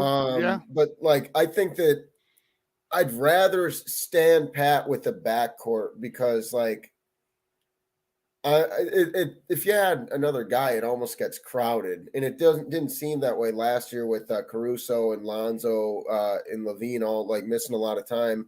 But even they have like a dead-eye guy in Matt Carroll, or not Matt Carroll. Is it Matt Carroll? The guy we got from the Raptors. I'm getting my white shooting guards. Like Matt Carroll, like 2005. Never get your white shooting guards. Yeah. Never. Matt Thomas. Yeah. Yeah. Matt Carroll played for the Notre Dame Fighting Irish in like 2006. A good Charlotte Bobcat. But yeah, I mean, like, I don't think you need to necessarily like go chase anyone there. Joe Ingles, I would love Joe Ingles, especially because he's a good passer too. But they got snipers in Zach. They got Kobe. Io, I mean, he was way ahead of schedule from what I expected from him. to be this effective as a rookie. So I just want to see those guys get better. So just hold pat. Then you don't want to. You expect those guys to take a step forward and become those dead eye shooters that we need. Because if they can, And before we let you go, give me your thoughts on this. And I was really pissy about this and what the Bulls didn't do with Vooch. Like, they didn't bring him out. First of all, they didn't put him in the post. That's for starters. Let him go in the post. All right, he wanted to continue to shoot his threes, and he was missing them. He hit them last game, but one of the things I was annoyed with was the lack of short jumpers. All right. I wouldn't even say mid-range. I'm talking 6 to 8 feet. Like, once you come around, you attack the rim. Everyone when you attack the rim, you have to finish with a layup or a dunk. You don't have to do that. All right. You get by your man, you come up, and there's a shot blocker who's waiting. Just pull up. Pull up from the free throw line. Pull up from inside the free throw line. Pull up from 10 feet. Pull up from 12 feet. And guys didn't do that a lot. They try to go to the rim, and they got blocked. All right, because the size and the length of Milwaukee.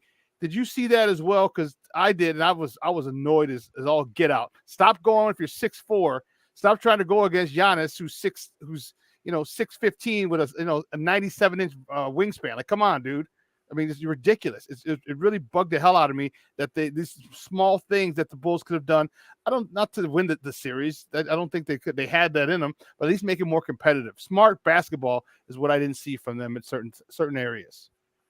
Yeah, I mean, I think Milwaukee, they're hard to find any shots against, really.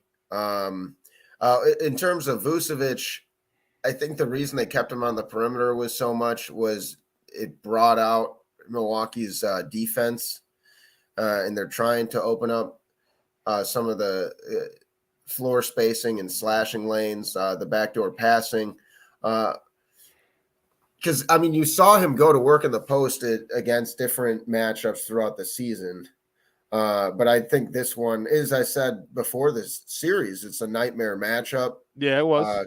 We got like 7 guys who are so good at everything, taking away what the Bulls are good at. And the Bulls, unfortunately, were a team that it started to kind of they ran out of gas, it was unfortunate, but yeah, you could see it. It was after that Caruso injury, it was that was kind of the final gasp, because the Lonzo Ball injury hurt a lot. And then when he didn't come back, but it seemed like that team kind of had a hard time.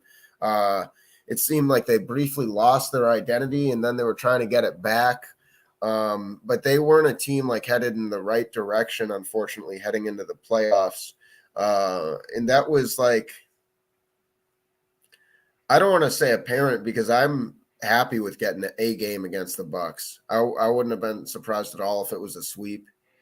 I hate to be pessimistic there, but just trying to be realistic with that matchup. So I don't know. I know analytics will tell you that the mid-range jump shot is something that the whole league's been going away from for years. I think you can maybe get, like KD saying, get more threes then. DeRozan loves his little, 12-footers. He's going to take those all day. But also that's kind of one-dimensional at times. And the mid-range jump shot is really hard to guard because you don't know when it's going to hit you. But right against a team like Milwaukee or even Philly, they're just not really going to let you get anything easy, especially in the playoffs. Maybe the best thing for the Bulls is what just happened. That's for them to get their ass kicked and realize how far away they are. Right. And now they got to kind of figure it out. And it's this weird situation because DeRozan's going to be 33, Vucevic is going to be 32, and everyone else is pretty young. And so they need to, the number one priority needs to be improving what they already have. The number two priority needs to be finding better front court depth. I would like to, no disrespect to, Javonte Green. Yeah, Derrick no Jones Jr. disrespect, but they got to be bigger than that. Yeah. Oh. You know, you put Devontae Green in a 6'7", 6'8" body. Now we're talking. But yeah. At 6'3", well, no, 6'4"? just get him. Not this soon. Just get him out of here. I mean, it was good. It was good while it lasted, but he can't knock down. He can't knock down an open three. Yeah. It's time. It's listen. This guy was better, but the same with Derrick Jones Jr. Like playing Derrick Jones Jr. at 5 sometimes is ridiculous. It's just I get what you had to do this year. Those are two guys that you need to probably move on from. And you need to replace those guys with some guys that fit the role that you want those guys to play a tad bit better, in my opinion. Yeah. Serge Ibaka, unrestricted free agent, wasn't super healthy this year. Give me Ibaka, give me Covington, run it back, get better. Stay healthy. Yeah. Hey, great stuff, Adam. Thanks, Papa. I appreciate it. Let everyone know where they can find you and your work online and on TV. Yeah, if you're trying to tune in, we got Sports Extra tonight. KVR, www.kvrr.com. Sports Extra show, 30 minutes, probably a lot of NFL draft talk. At Fargo Foo, F-O-U-X on the Twitter, and then at Foodog, F-O-U-X on the gram. I got Happy two birthday questions. to my dad, by the way. Happy birthday to your dad. Happy birthday, I got two Mr. questions. I got two questions before you get out of here. One, what was that ringtone? The ringtone. Yeah, didn't you? Was that you? I thought I had a ringtone earlier on. All right, forget it. Forget the ringtone. Okay. What the hell are the Vikings doing in this draft? Oh man, they're doing some. I can't even pronounce their new GM's name. Quasi-Adolfo. Quasimodo. Yeah. Quasi-Mensa. There it is. He got it. Ivan's on top of it. We'll see, man. The guy like that we all have our eye on is because let me tell you something weird about the Fargo market. Like we're Vikings fans, right? I mean, I'm not, but that's the team we cover. And then wherever the NDSU guys go. Oh. And so this year I had to do Colts highlights every Sunday. Now I'm going to have to do like Washington Commanders until Carson Wentz loses his job, which I'm sure he will. And then, you know, the 49ers are like a big team for us because Trey Lance. So the dude who I'm really, and I'm wondering if the Bears actually try to grab him is Christian Watson. Yeah, that's my guy. Yeah. But it'll be really interesting because I know there's like every team is like, oh, well, they might go after Christian Watson. But I wouldn't be surprised if the Bears make a look at him. I think the Bears got the 4th pick in the 2nd round. 33, 34, 35, 36, 37, 38, 39, 7th pick. The 7th. So if he's there, I think you got to take him. With the Vikings, you know, they added the safety from Georgia yesterday. Yeah, so I think that's key. I think where they really struggled was in the secondary. Like honestly, like their offense is already an all-star team. So I don't think they need to add like too many like skill players there. They already got 2 unbelievable wide receivers, one healthy, arguably the best running back in the league, and like a really good quarterback. So I know everyone like traps on Kirk Cousins, but like I don't know about that, he's better than the Bears has ever had. Like, it won't be not for that long, Adam. No, not for that long, Adam. First of all, Cutler's much better than Kirk Cousins, and we'll start there. So don't say they're ever. In the same, they're good. Whoa! I don't know about that, Shawn. I don't know about that. I won't go there. I went there. B pluses. They're fine. I wouldn't give them both B pluses. Let me start off with that. Both of them. I'll give. Oh, all right, guys. Let's. All right, Adam. I'm sorry for keeping this going for long. Have a good one, Adam. Happy birthday to your dad again, man. All right, bro. Have a good day, Adam. We'll talk soon. Sounds good. Take it easy, guys. All righty, guys. We got to take a quick break. On the other side of the break, Ken and I are going to jump into some Bears talk, some NFL draft talk. B plus to Jay Cutler. A B plus. You know, that's the A minus. No, Jay Cutler was an A minus in this piece. In here, no, I'd give him. We have been abused. I'm gonna let you know that's bad, Daddy. Be like, Daddy, he used to punch me, but now he just smacked me. Like we have been abused when Jay Cutler gets a B plus. Damn. Well, Cutler was a product of, first of all, his attitude needed work, but he's also a product of 6 His OCs in 8 footwork years. needed work. His fundamentals needed work. Oh my goodness, my goodness. We're about you're about to go to war over Jay Cutler. You know that, Kenneth, right? You're about to go to war over Jay How Cutler. could I go to war? You're about to go to war with him over Jay Cutler. Wait. Who's fighting for Jay Cutler? Who is fighting? Wait, who am I going to war with, Ivan? Who is going to fight for Jay Cutler? Shawn. Hey, Shawn and Jay are one. I wouldn't say we're one. I'm a Cutler fan. I like some of the stuff he did. I wish he was. Until halfway through his first year, I realized he was Jeff George, and I was like, oh shit. Go Bears. Yeah, well, you know what? Again, six OCs in eight years. It fucks things up. But anyway, let's take a quick break, and we got more Bears talk, more draft talk on the other side. Keep it locked right here. Shawn and Maya in the morning on Sports Zone Chicago. AutomotiveMap.com presents the Sports Flash on the Sports Zone Chicago. The Braves beat the Cubs 5-1 on Thursday. Ronald Acuna Jr. returned to the lineup for Atlanta. He went 1 for 5 with a pair of stolen bases. Kyle Wright pitched 3-hit ball over a career-best 7 innings. Austin Riley and Dansby Swanson hit solo homers off former Braves pitcher Drew Smyly. The Cubs dropped to 8-11 with a loss. In 10 innings, the Royals beat the White Sox 5-2. Rookie Kyle Isbell hit a 2-run single in Kansas City's 3-run 10th. Whit Merrifield scored the go-ahead run in the 10th when White Sox catcher Reese McGuire was charged with a passed ball with the bases loaded and 2 outs. The first round of the NFL draft was last night in Las Vegas. Chicago didn't have any first-round picks. They've got a pair of selections in the second round, 39th and 48th overall. The Blackhawks wrap up the NHL season tonight at Buffalo. Chicago with wins in 2 straight. For lightning fast sports updates, download the Score app. It's free and one of the most popular sports apps in North America. I'm Chuck Sanders. That's the Sports Flash on the Sports Zone Chicago. It's Macy's Friends and Family with an extra 30% off special gifts from top designers just in time for Mother's Day when you use your coupon or Macy's card. And take 15% off fragrances, skincare, makeup, and more great gift ideas. Going on now at Macy's. Plus, Macy's Star Rewards members earn on every purchase except gift cards, services, and fees. Sign up today at Macy's.com/Star Rewards. Savings off regular sale and clearance prices. Exclusions apply. Nobody protects you from mayhem like Allstate. I'm a speed bump. Did you hear what I said? I'm a speed bump. And if you have cut rate car insurance, the cost to reattach your muffler could really be a bump in the road.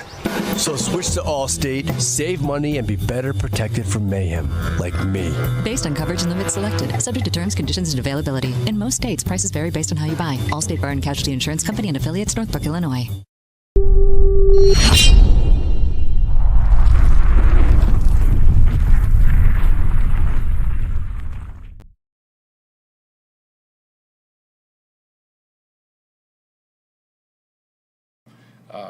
We got a group of really good evaluators that communicate well. They were able to talk about the fit, the role that some of these players would have on this team, which is very important because you want clarity with that. You want to know exactly where these players are going to play. Usually you can get in trouble if you don't have that clarity. You get guys falling through the cracks, so that's been really good. Welcome back to Shawn and Maya in the morning on Sports Zone Chicago and his TGI Mickey Ficky Friday. It is the weekend, baby. It is grown man's Christmas weekend. We are happy as a pig in slop for the Bears to select tonight, and that was Bears general manager Ryan Poles being specific, being specific about who they want. He's being specific, and I love it. And I'm telling you, I love the fact that he talked about the communication with the staff. They're going to get guys who fit their system and very talented guys who fit their system. So I'm looking forward to tonight, man. Tonight's going to be fun. Tonight's going to be exciting. I'm going to be on edge. Who do we get? Do we get a wide receiver? Do we get an offensive lineman? Do we get 2 wide receivers, an edge rusher, a cornerback? There's a lot of places we can go, but I hope at least with one of those second-round picks, we get a wide receiver. Your thoughts on that, Ken? You know what? Last night, after we did our draft show, the guys, we sat there and talked a little bit. And this kind of has something to do with what you're saying. And I wanted to know Alex Brown's opinions about what happened with Larry Ogunjobi, right? And the reason why I'm bringing this up is this, and this could be pie in the sky, but if he is just say signed by the Bears, and they know that they have perhaps that card in their back pocket, it can really help with not having to really look for a 3 technique in this draft. Mm-hmm. Like, and if you don't, if like in the first 3 to 4 picks, if we don't have to go DT, let's just say in the 5th, they maybe pick up an edge rusher because he just has quick twitches off the chain. They're like, yo, let's Mark just bring Anderson, Shorty in. one trick pony type deal. Exactly.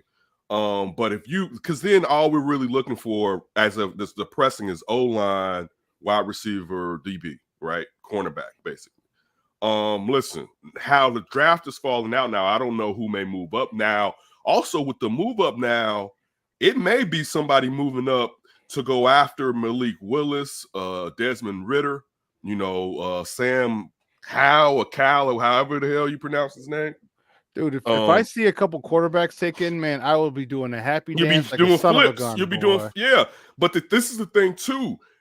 Now we know the true value and how people felt about these wide receivers. Because how many mock drafts did you see Christian Watson in the back end of the damn draft, or at the front end of the second where like Detroit grabbed them? Now you don't have to worry about Detroit taking them because they have their wide receiver that they took out of with Jameson Williams. You know what I'm saying? So that's gone. If you look at now, I don't have it in front of me who are the 6 picks or whatever, 6 or 7 picks prior to the Bears.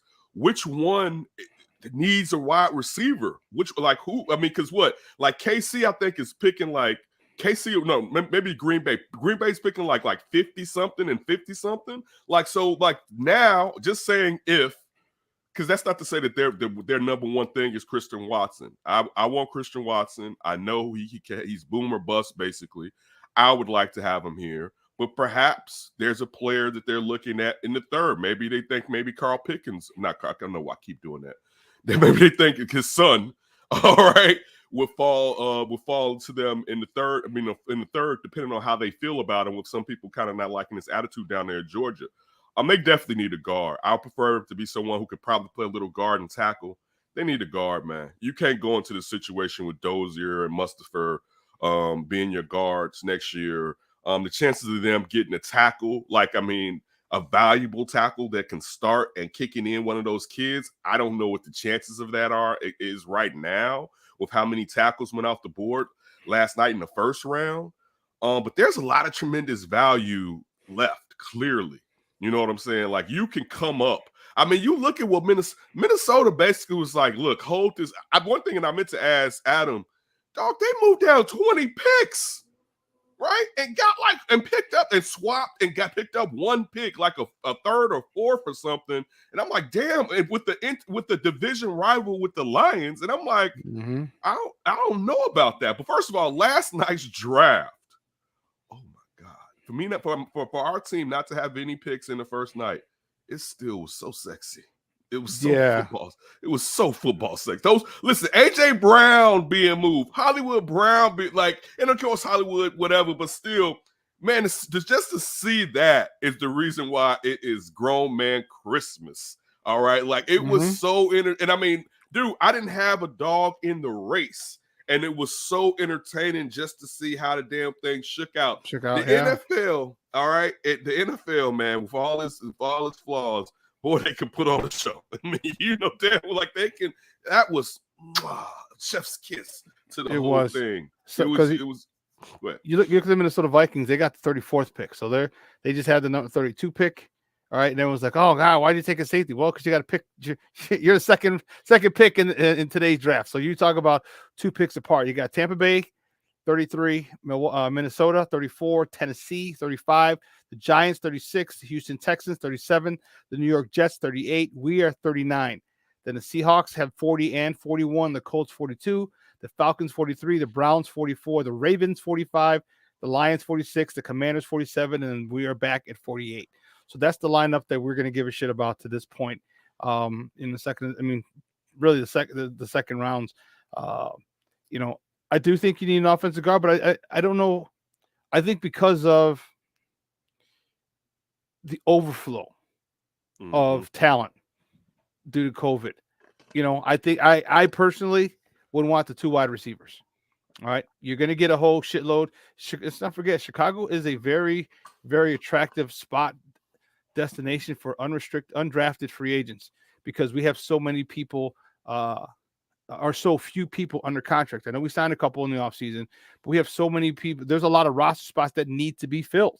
So you're going to get guys, and again, that overflow of talent, okay, is going to be is going to help us in the undrafted free agent market. So we can go and get, I'd say 2 wide receivers, because we were talking about it yesterday on Phil's show. I'll take. They asked, who do you want, Christian Watson or Alec Pierce? I'm like, Alec Pierce. And I mean, I said Christian Watson. Like, oh, I like Alan Pierce, and I'm like, okay, cool. I was like, I'd take both, but I'd take Christian Watson first. Me too. Okay, Me and they're too. like, Me and then they're like, well, he doesn't separate very well at the top He'll of the learn. break. I'm like, dude, that is shit. When you could teach people how to run routes, you can't teach people how to jump over you. And I'm not saying that Alec Pierce doesn't separate. Well, wait, Alex Pierce doesn't separate. He's not a yak guy just yet either. No, when you he's watch a jump. He's a jump up, when you catch it, fall down.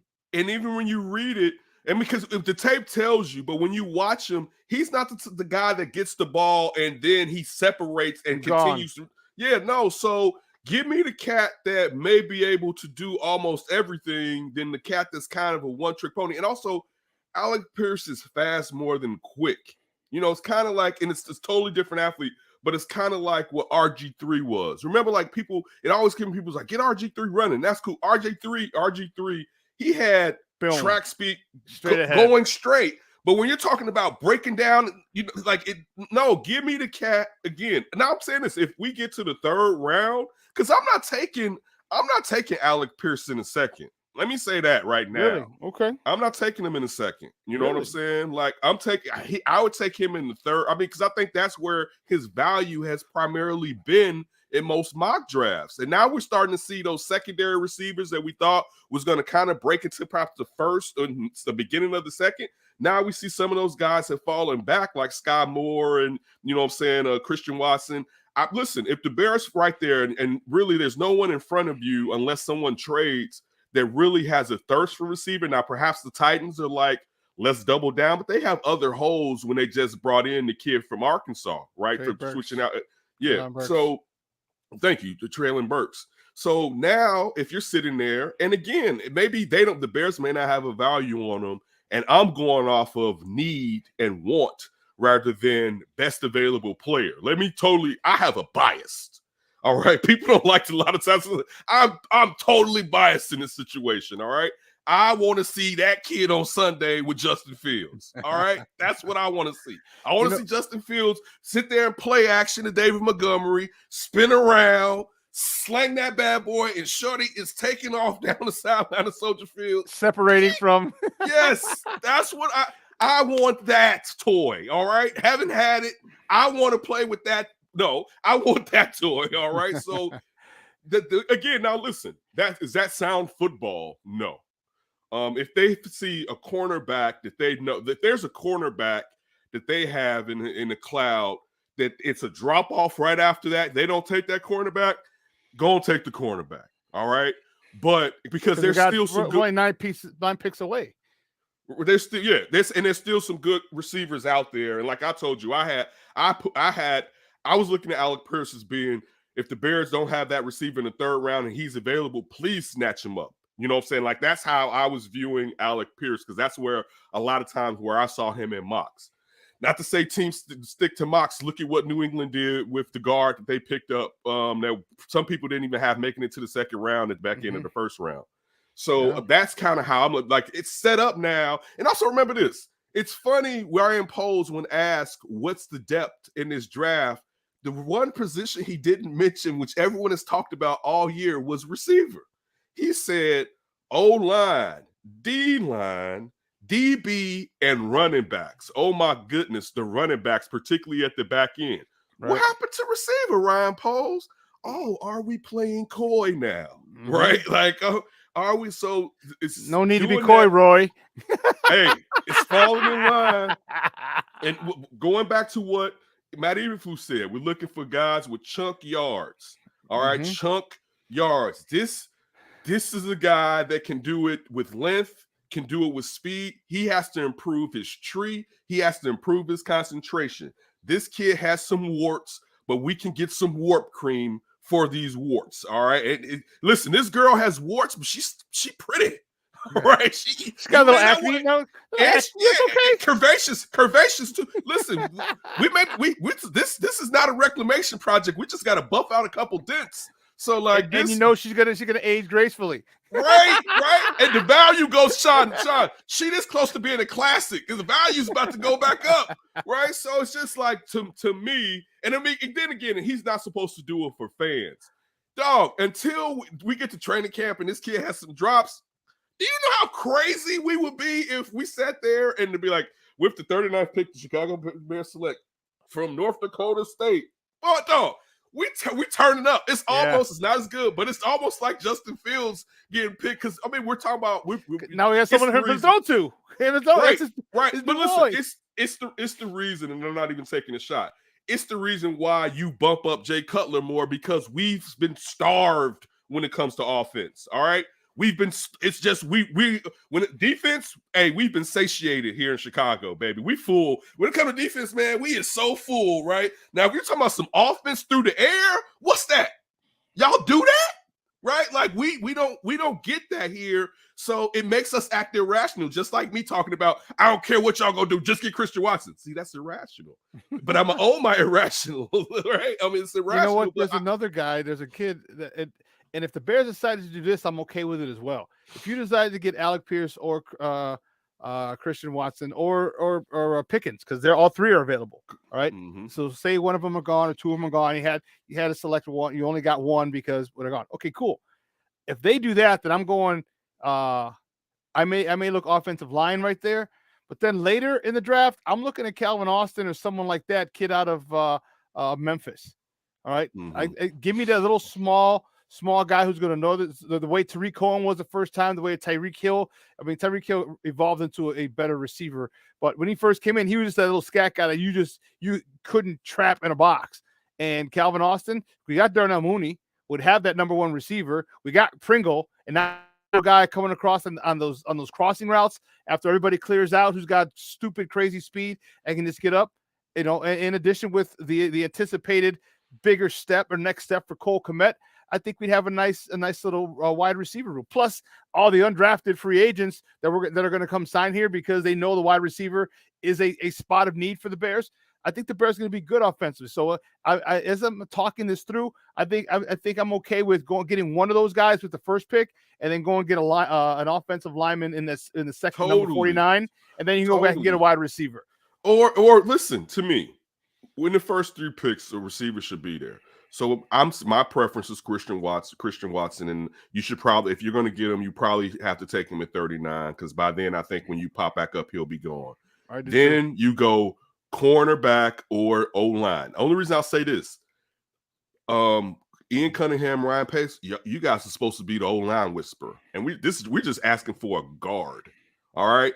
The most value where you find guards is in the second and third round. I think 68% of majority of the guards in the NFL, 60-something%, they were picked in the second or third round. You can find, if you guys are these guys that you told us, you can find this offensive lineman that we need, and you can use those first two picks for the skill positions in quarterback and corner. Yeah. And then in the third, go ahead and get that offensive lineman who is not, I haven't put in here, a combo guard tackle guy. Go out and get that guy. And now what the most glaring needs that you have clearly that we see, because you have more needs, but you've hit on them with guys who seem like perhaps they'll be day one starters, you know what I'm saying? And now you can start messing around and looking for, guys who may pop, you know what I'm saying? Like, okay, we could get maybe another offensive lineman, you know what I'm saying? Like someone who is a tackle, but it's just totally raw. So we know it's going to take you about a year before maybe you have a chance to really compete for one of those tackle positions. You know what I'm saying? Interior defensive lineman, or like I said, maybe a one-trick pony edge rusher, maybe another DB, somebody that you can see in the long term being some type of safety nickel corner hybrid. You know what I'm saying? Like you can know what, Ken? I don't think, and here's I don't think we're as devoid of corner as everyone talks about. I am. Oh, I we think I'm. definitely are. No, We I don't believe. definitely So. are. I think Thomas Graham can be I think Thomas Graham's going to step up. We just signed a kid from Baltimore for our slot, so we Right. got the slot covered. We got you don't have your Jalen upper Johnson, core. and I think that's where Thomas Graham Jr. comes in. How? Thomas But Graham Jr. Thomas he Graham hasn't Jr. done it. But he was in for. He started one game. He had a really good game. Then he had a not as good game the second time, which is fine. The kid was a rookie. This kid was a late first round grade before he got hurt at Oregon. All right, before that all came out, he was a late first round grade. I like to give him that shot at the opposite corner. I'm okay with that because look, Eli Apple was a number 1 pick, and he got traded from he let go by the New York Giants. So it just because But we're not going to base this off of Eli Apple. No, but I'm saying there are certain people. I mean, just because they get him high, we got a guy in here. I liked what he did. But why not have a situation where, first of all, Thomas Graham can fight for that? I mean, this isn't one of their guys. Right? Oh yeah. Why not have it to where, you know what? If one of the guys from the past regime, he beats out our guy, great. We have depth. We know they're going to need depth. These DBs get hurt all the damn time.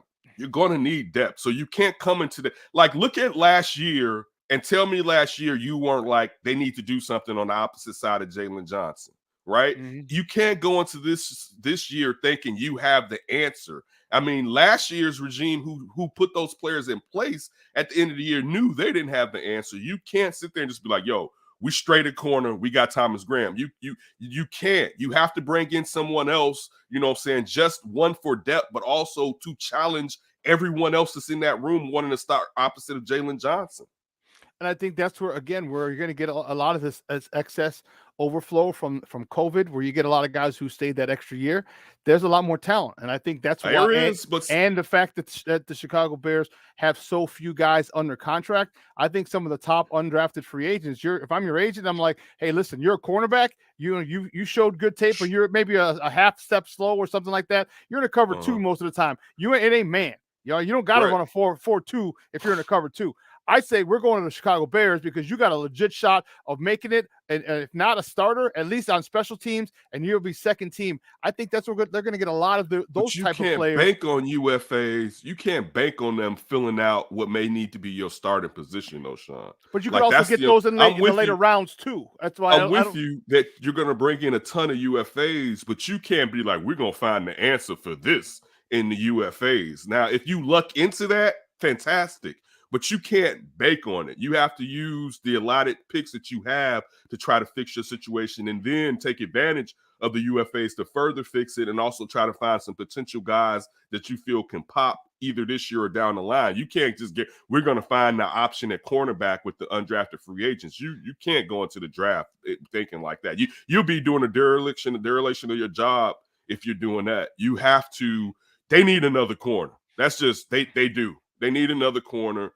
And if Thomas Graham shows us that he is a good corner, then that's great. Now we got 3 of them. You know what I'm saying? But you can't go into this year assuming that he can pick up that. Dog, we went into last year thinking that what's the name can do it, right? I can't even remember the kid's name, right? That started last year at the beginning of the year, right? Vildor.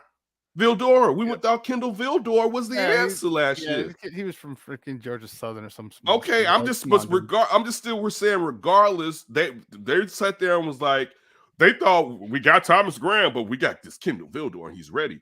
No, dude, them guys, that's not it. That's not the ones. You need to go out and get someone to challenge and to be opposite of Jalen Johnson. If you could sit there and have this defensive line play deep to play good, right? But you have some nice corners to go with it.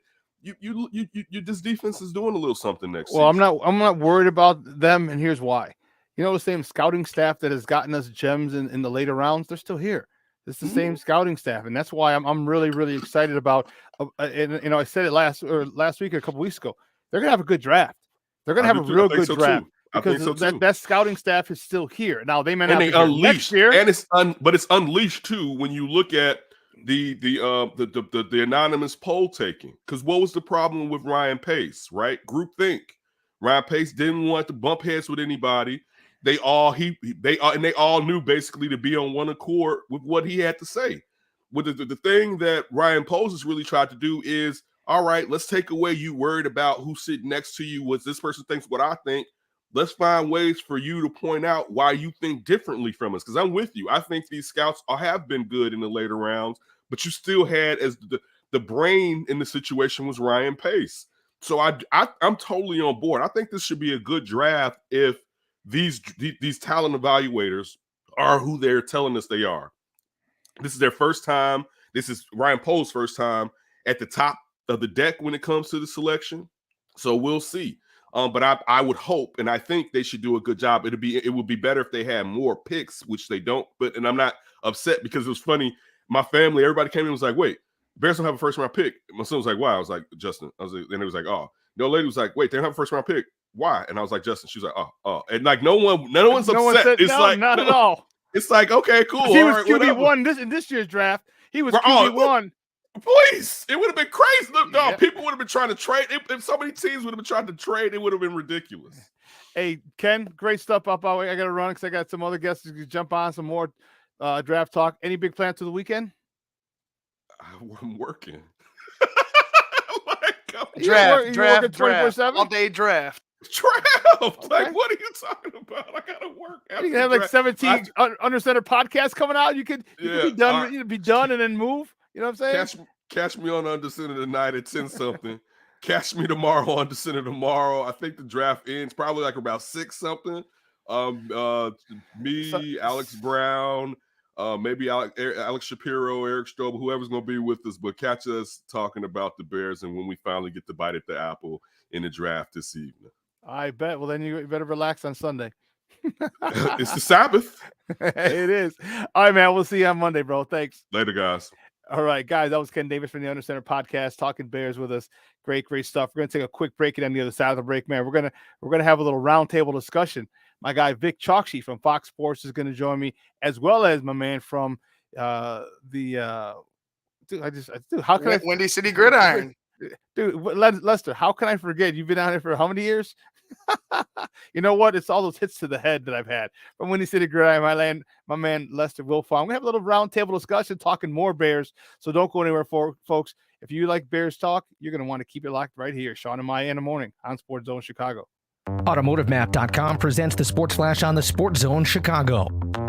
The Braves beat the Cubs 5-1 on Thursday. Ronald Acuna Jr. returned to the lineup for Atlanta. He went 1 for 5 with a pair of stolen bases. Kyle Wright pitched 3-hit ball over a career-best 7 innings. Austin Riley and Dansby Swanson hit solo homers off former Braves pitcher Drew Smyly. The Cubs dropped to 8-11 with the loss. In 10 innings, the Royals beat the White Sox 5-2. Rookie Kyle Isbell hit a 2-run single in Kansas City's 3-run 10th. Whit Merrifield scored the go-ahead run in the 10th when White Sox catcher Reese McGuire was charged with a passed ball with the bases loaded and 2 outs. The first round of the NFL draft was last night in Las Vegas. Chicago didn't have any first-round picks. They've got a pair of selections in the second round, 39th and 48th overall. The Blackhawks wrap up the NHL season tonight at Buffalo. Chicago with wins in 2 straight.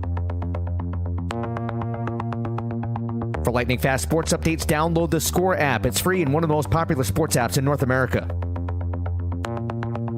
I'm Chuck Sanders. That's the Sports Flash on the Sports Zone Chicago. It's Macy's Friends and Family with an extra 30% off special gifts from top designers just in time for Mother's Day when you use your coupon or Macy's card. And take 15% off fragrances, skincare, makeup, and more great gift ideas. Going on now at Macy's. Plus, Macy's Star Rewards members earn on every purchase except gift cards, services, and fees. Sign up today at Macy's.com/Star Rewards. Savings off regular sale and clearance prices. Exclusions apply. Nobody protects you from mayhem like Allstate. I'm a speed bump. Did you hear what I said? I'm a speed bump. And if you have cut rate car insurance, the cost to reattach your muffler could really be a bump in the road. So switch to Allstate, save money, and be better protected from mayhem, like me.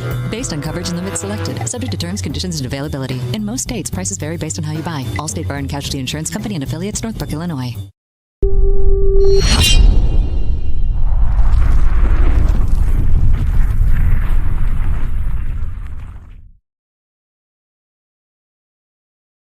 And and they go about their thing, and you just kind of wait for people to come to you and go away, and you communicate at a high level. So what we've done the last few days is we ran simulations of the draft over and over and over and over again to our picks. We trade. We had guys call in fake trades just to test our communication, test our trade charts, test all of that to make sure that everything's smooth on game day. And we're just applying that, and that's, I feel really confident at this point, and it has a lot to do with the work of really everybody who's been all hands on deck, so I'm excited. Welcome back to Shawn and Maya in the morning on Sports Zone Chicago on this TGI Mickey Ficky Friday. It is the weekend, baby. And you know what? As my friend Phil Toshin said, it is Grown Man Christmas. And we know all you all you Bear fans, let me tell you, we are fired up because I know I am fired to freak up. Bears get their first draft pick today. They make their first 3, I think, today. 2 in the second, 1 in the third. Yesterday was fun, but today's going to be even more funner. It's an old phrase that just made up, more funner. Well, listen, I'm going to bring in 2 guys, man. We're going to have a little roundtable discussion. And, man, I'm bringing my guy first. He's been rocking with us for a year. They've both been rocking with us for quite a few years, man. This guy's now he's the head honcho when it comes to gambling over at Fox Sports. They give you an office share. They give you, a free, marker over in Vegas or something. He is my man. You can find him. You can find on Twitter at DocSquad33. Guys, let's welcome Vic Chalksheet. Vic, what's up, Papa? How are you? What's good, man? I wish, dude. I give you a private jet or anything to go back and forth to Vegas or anything like that? I wish, but I do get to work from home, which is pretty sweet. So I can't complain.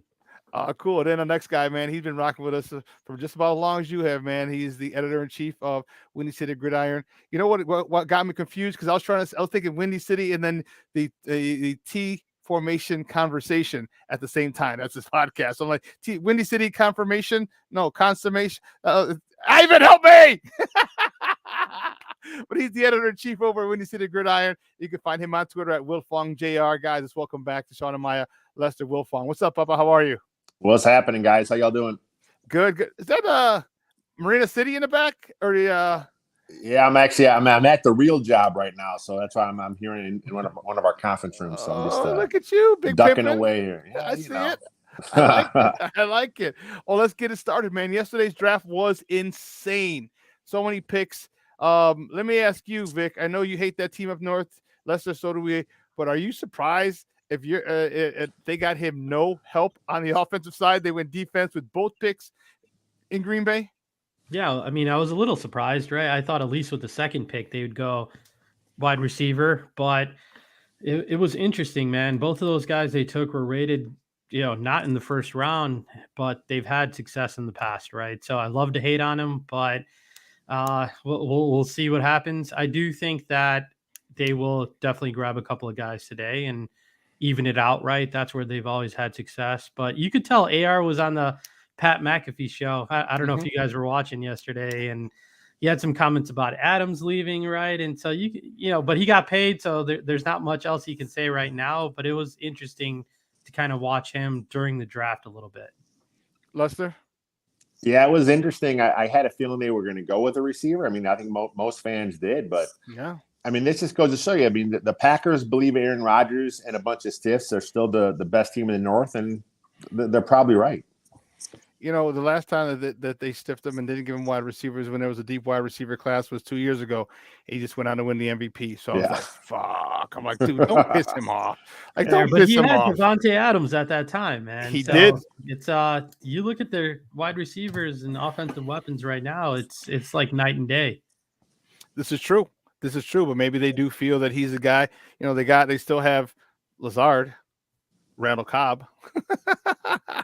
I don't know, but let's get. You know what? Screw them. We're tired of those jokers. That's all I had to mention. I was just very shocked. But let's talk about us. We got 2 picks in the second round, 39 and 48. Your thoughts? I was on a show last night with my buddy Phil, who's coming on after you guys, and we were talking. And I want a wide receiver. That first number 38. 39, excuse me, 39. I want a wide receiver. I'm sorry. I'm not sorry. Give me a damn wide receiver. I want Christian Watson and then Alec Pierce and then George Pickens. I want one of those 3, but damn it, give me a wide receiver. Your thoughts with the 39th pick, Lester? Yeah, I'm with you. I think you go the best wideout available. Like you said, you mentioned 3 of them. Also, what if you got all 3 available? Who do you go? Who snap? You know, I think the highest upside is George Pickens. I just think he's more polished than the other two guys. But honestly, I'd be fine with all three of those guys. Sky Moore's in the mix as well. I mean, there's some good depth at receiver here. So I think if you go receiver at 39, and then I think that the best value play for the Bears, and if possible, would be trade back from 48. You know, try and pick up a guard a bit later, because I'm not sure if you want to take a guard right there, but you know, and then there's corner. I mean, this team needs a lot. So trade back with that pick, and then get some best players available. Vic? Yeah, I'm with you guys. I love Pickens, man. He's got that nastiness in him that I really think that we need, and I would love to grab him there. But it will be interesting to see if they trade back to a team like Carolina or someone that's hungry for a quarterback, right? And so that's one thing I would watch. But I'm with you guys. Give me the best available receiver with that first pick, and then just go best player available, right? We have a ton of holes. Cornerback, there's Kyler Gordon, the Booth kid from Clemson. There's a couple of really good corners that, just like he said right before we came on, Ken had said, we do need a cornerback. As good as Thomas Graham was and showed last year, we need to make sure we have stability at that position as well, right? But I'd go receiver than best player available for sure. I was saying I would love to get receiver, and then I thought about it. I'm like, you know what? There's a lot of other needs, and like I definitely want receiver with 39. You can get like a Calvin Austin or maybe even a Sky Moore in the third round. Who knows where, how the draft is going to fall. You never really know, but there's tons and tons of, like a Calvin Austin kid out of Memphis. He's a kid who's he's one of those fast dudes, the little short, fast twitch guys who you hate to cover on crossers, and underneath routes, and then can just turn it up and take it to the house. We can get him in the third or fourth round, one of those type of deals. I'd said, okay, maybe go get an offensive lineman or an edge rusher. And I don't mind a one-trick pony if it's in the, just like a Mark Anderson. You guys remember him back in 06. Man, you get a one-trick pony, like just sick him, third down, go sick him, and he comes up with anywhere near double-digit sacks, then I think it was worth it. So I kind of adjusted my wish list, wide receiver first, either offensive lineman or edge rusher, and then you get another wide receiver later. But I think that there's just far too many holes and too many talented players that you can still get a good wide receiver, even if it isn't an Alec Pierce or a Pickens. You can get them later on in the in the draft. Lester, who do you want? Any names? Because I know you work with you guys over there with EJ and with Robert Schmidt. You guys do a really good job of breaking down. Who would you want as an offensive lineman if they took one with one of those two picks? I think if you go one of those two picks, I think you got to look at Bernard Raymond from Central Michigan. He's a little older of a prospect, but he seems like he's a guy that could be plug and play at guard for you. Maybe also play right tackle. There's some guys that could be in the mix there, but I think if they are able to trade back, getting a guy like Zach Tom from Wake Forest, I think he's a guy that can come in. He's played center in the past. He's played tackle in the past. He probably projects to guard, so he'll give you a guy that can kind of do a whole bunch of stuff on that line. And at this point, the Bears need depth. I mean, yeah, there's a big hole at right guard, but the depth there also isn't very good. So I think you're going to have to probably take. I mean, it'd be nice if you can trade back. If you can get two offensive linemen at some point. Vic.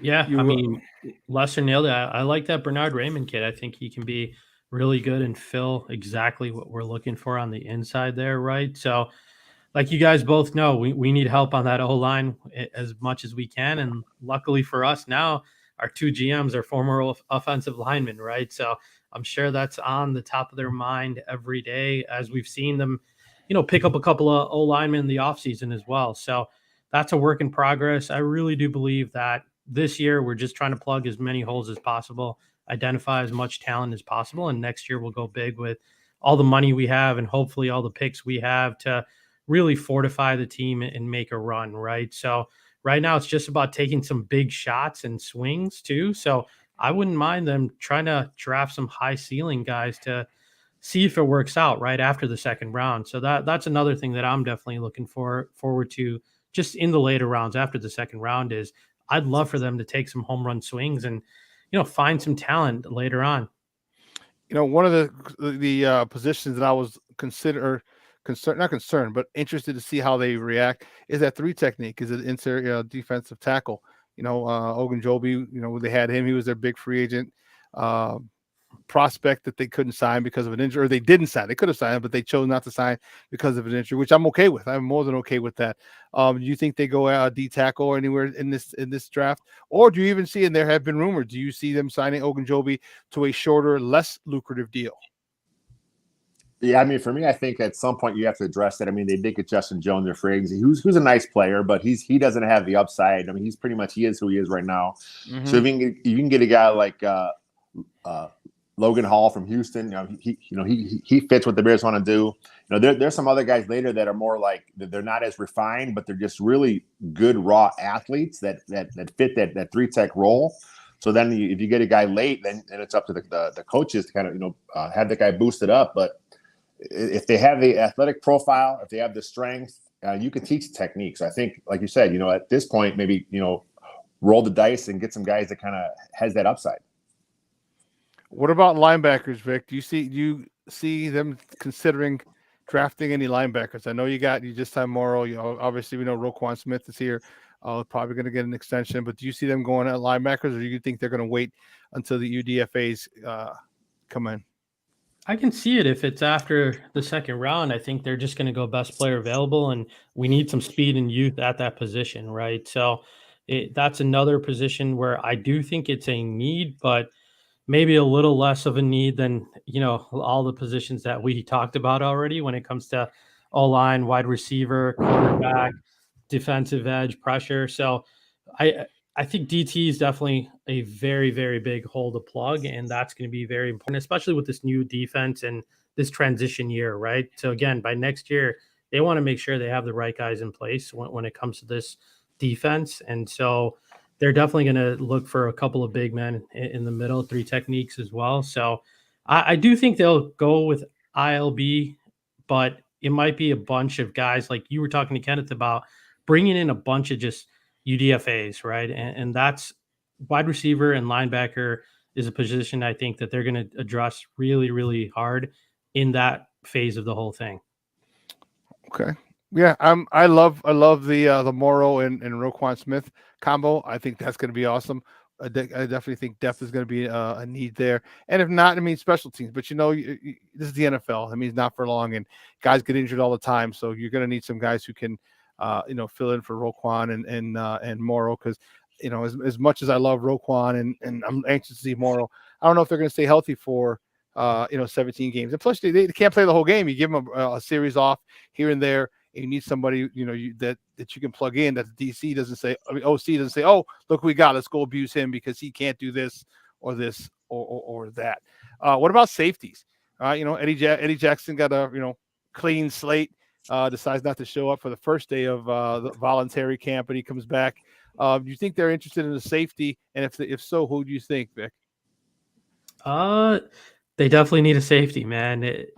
Eddie Jackson's a huge wild card, right? We've seen the highs and lows with him, and we know how good he can be, and we also know some of the deficiencies he has. So this is a make or break year for him. But I like the Nick Cross kid. To me, he's got some upside, and you can probably get him a little later in the draft. It is one guy I would target, but it's a interesting position because it's so important now to get a good pass rush and to just have really good people back there, especially with the quarterbacks we're going to be facing right this year coming up, and just the game has changed, right? So to have that back fortified is very important. But at the same time, I would put a little bit more just value on pass rushers and getting that front 7 solidified than I would on safety. And that's why I think we can wait.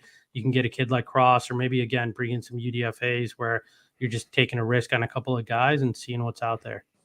Lester, your thought on safeties? Yeah, I mean, right now the starting safety is Eddie Jackson, and then either Cruikshank or Houston Carson. And I think those guys are fine, but I don't think you really want to count on them being your starters for the whole season. So, if you want to get a guy, I think day 3 may be the best way to go. JT Woods from Baylor. There's a kid from Toledo who's like 6'2", 210, runs like a 4.3. I forget his name. I think it's Trayson Thompson, maybe. So I mean, there's some options there that kind of fit a good mix. It kind of like kind of that Adrian Amos role. A guy that is a bit more physical. He can kind of do things that Jackson doesn't want to do. I think that's the best pairing for the Bears. Yeah, especially if you can have the IQ of an Adrian Amos. Adrian Amos, when he was with us, man, when he's into that team up north, I was pissed because when he was with us, he was definitely his football IQ to me was exactly what you need out of a safety. And that's something that we haven't had to this particular point. So, I think safety I agree with you, Vic. I think we can wait till in the later rounds or UDFAs. There's a whole bunch of other holes that I'd want to fill. Offensive lineman, obviously receiver, maybe a cornerback. Like I said, I think we're okay at cornerback. I think we could bring in a whole bunch of UDFAs because of the extra year that a whole bunch of people got. That means there's a lot more talent, a lot more first round, second round, third round talent that got pushed into this draft. So I think there's going to be a whole bunch of guys that are going to be there late in the late rounds. So I think we can wait later or just UDFA. So we'll see. And it's going to be, Ryan Poles. We're going to see how he drafts. You see, if he drops back, dude, I'll be extremely happy if he trades back. But I want him to be with that second pick. I want a wide receiver with that first pick. Don't play with my emotions. Just give me that stud wide receiver. All right, whether it's Watson or Pierce or Pickens, whoever it is at 38, at 39. And if you want to trade back with the 48th pick, okay, cool. But give me that wide receiver so I can at least say we got Justin Fields, someone to throw deep to. Well, it's kind of cool because the draft lines up with those teams that are picking in front of the Bears. There may be only one wideout that goes off the board, possibly none. So if all those wideouts are there for the Bears at 39, they may gamble and trade back a few spots, knowing they'll still get Pierce or Watson or Pickens because, Poles has talked about, he wants to trade back and he wants to be really calculated because he has a group of guys that he wants at each spot. And if he can make a move, knowing he'll get one of his guys, he'll do it. So I think ideally, if you can trade back from both those second round picks, add more youth to this team because, we've talked about a ton of holes in this roster. I think right now the Bears only have 63 guys in the roster. And, that's like second fewest in the whole league. So they need bodies, they need young talent, and they need them now. Yeah, Lester nailed it, man. That would be the ideal situation for us. If we could just trade back and get one of those big three receivers, I think it would be an amazing day for us. So we need depth. We need it badly. We need to fill out the roster, and we need just good young players, man. I have no doubt that they're going to pick a couple of guys that can help us immediately and in the future. I do have faith in this front office, and some of the scouts, like you said, Shawn, some of those guys are still here, right? And so putting that all together, we will do well. But today will be interesting to just really understand Ryan Poles and his regime and how they draft, right? We saw how Ryan Pace did his thing, right? And so again, that's another thing that I'm really just interested in is to see how these guys handle the draft as a whole. What's their mentality, how they draft, do they do best player available? Do they go for needs? Are they going to make big trades or are they going to trade back? So that's going to be another fun thing for us to watch just as Bears fans. Hey, gentlemen, great stuff, man.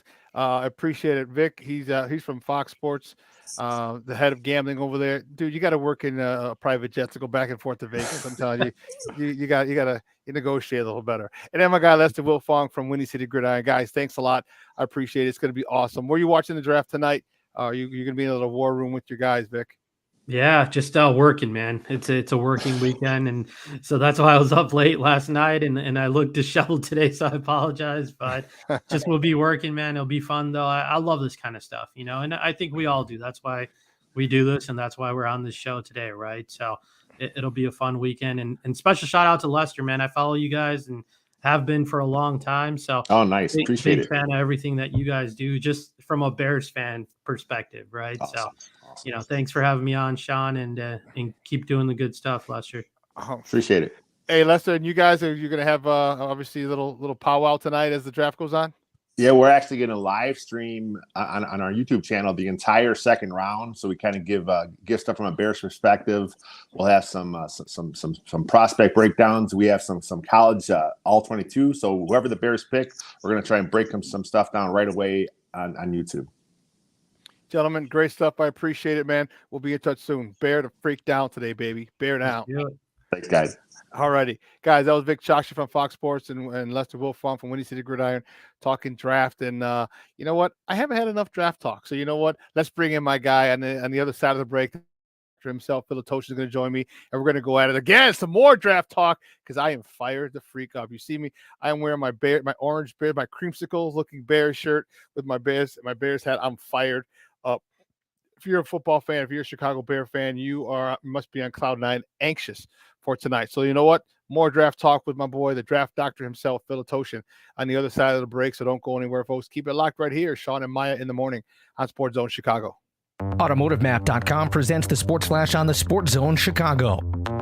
The Braves beat the Cubs 5-1 on Thursday. Ronald Acuna Jr. returned to the lineup for Atlanta. He went 1 for 5 with a pair of stolen bases. Kyle Wright pitched 3-hit ball over a career-best 7 innings. Austin Riley and Dansby Swanson hit solo homers off former Braves pitcher Drew Smyly. The Cubs dropped to 8-11 with a loss. In 10 innings, the Royals beat the White Sox 5-2. Rookie Kyle Isbell hit a 2-run single in Kansas City's 3-run 10th. Whit Merrifield scored the go-ahead run in the 10th when White Sox catcher Reese McGuire was charged with a passed ball with the bases loaded and 2 outs. The first round of the NFL draft was last night in Las Vegas. Chicago didn't have any first-round picks. They've got a pair of selections in the second round, 39th and 48th overall. The Blackhawks wrap up the NHL season tonight at Buffalo, Chicago with wins in 2 straight. For lightning fast sports updates, download the Score app. It's free and one of the most popular sports apps in North America. I'm Chuck Sanders. That's the Sports Flash on the Sports Zone Chicago. It's Macy's Friends and Family with an extra 30% off special gifts from top designers just in time for Mother's Day when you use your coupon or Macy's card. And take 15% off fragrances, skincare, makeup, and more great gift ideas. Going on now at Macy's. Plus, Macy's Star Rewards members earn on every purchase except gift cards, services, and fees. Sign up today at Macys.com/Star Rewards. Savings off regular sale and clearance prices. Exclusions apply. Nobody protects you from mayhem like Allstate. I'm a speed bump. Did you hear what I said? I'm a speed bump. And if you have cut rate car insurance, the cost to reattach your muffler could really be a bump in the road. So switch to Allstate, save money, and be better protected from mayhem like me. Based on coverage and limits selected, subject to terms, conditions, and availability. In most states, prices vary based on how you buy. Allstate Bar and Casualty Insurance Company and affiliates, Northbrook, Illinois.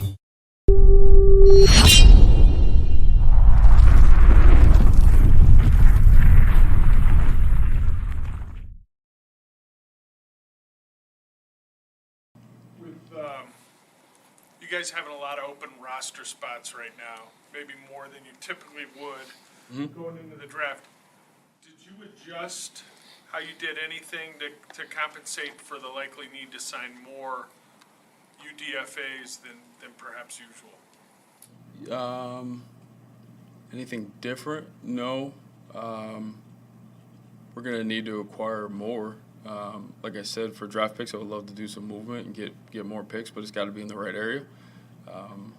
We're prepared for the bottom of the board and late draft as well as for agency. But really the approach is the same, it's just the volume is greater.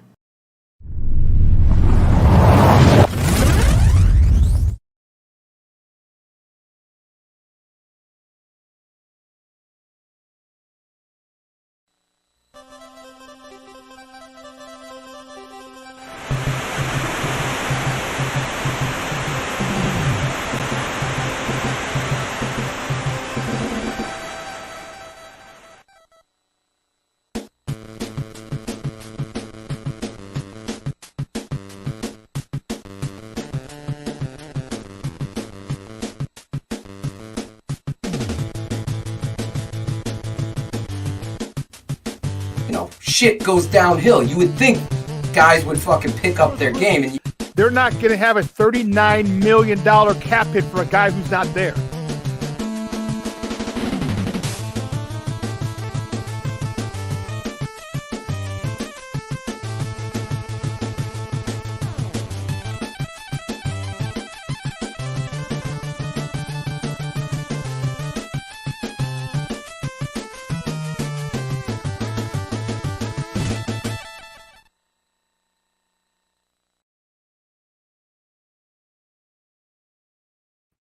Welcome back to Shawn and Maya in the morning on Sports Zone Chicago and this TGI Mickey Ficky Friday. It is the weekend, baby. And you know what? If you're a Chicago Bear fan, it is Grown Man Christmas today. It started last night. It teased us a little bit because we were wondering, do we jump in? Do we not jump in? Kind of like double dutch. You're like, just do we jump in? Do we jump in? Do we jump in? No, we didn't jump in. We weren't ready. Couldn't get the rhythm. But tonight is the night. The Bears are on the clock. And let me tell you something. I am so fired up about what's happening. I couldn't be happier to talk with my man. You know him. He is the draft doctor himself, Phil Toshin. You can find him on the Tape Never Lies Network, and you can find him on IG. He's an IGer at Phil_Toshin. My man, Phil, what's up, Papa? How are you? Looks like you said, it's Grown Man Christmas, man. It's about to get down now. Now we get to find out who Eberflus and Poles are. Like, we've seen little snippets in free agency how they took the double Dutch tactics there as well. Cautiously going through that, but now this is when your cards are shown. And it's not just rhetoric or just, you know, bullshit. You got to say you build through the draft. That's where your teams are built. And this is who you really are.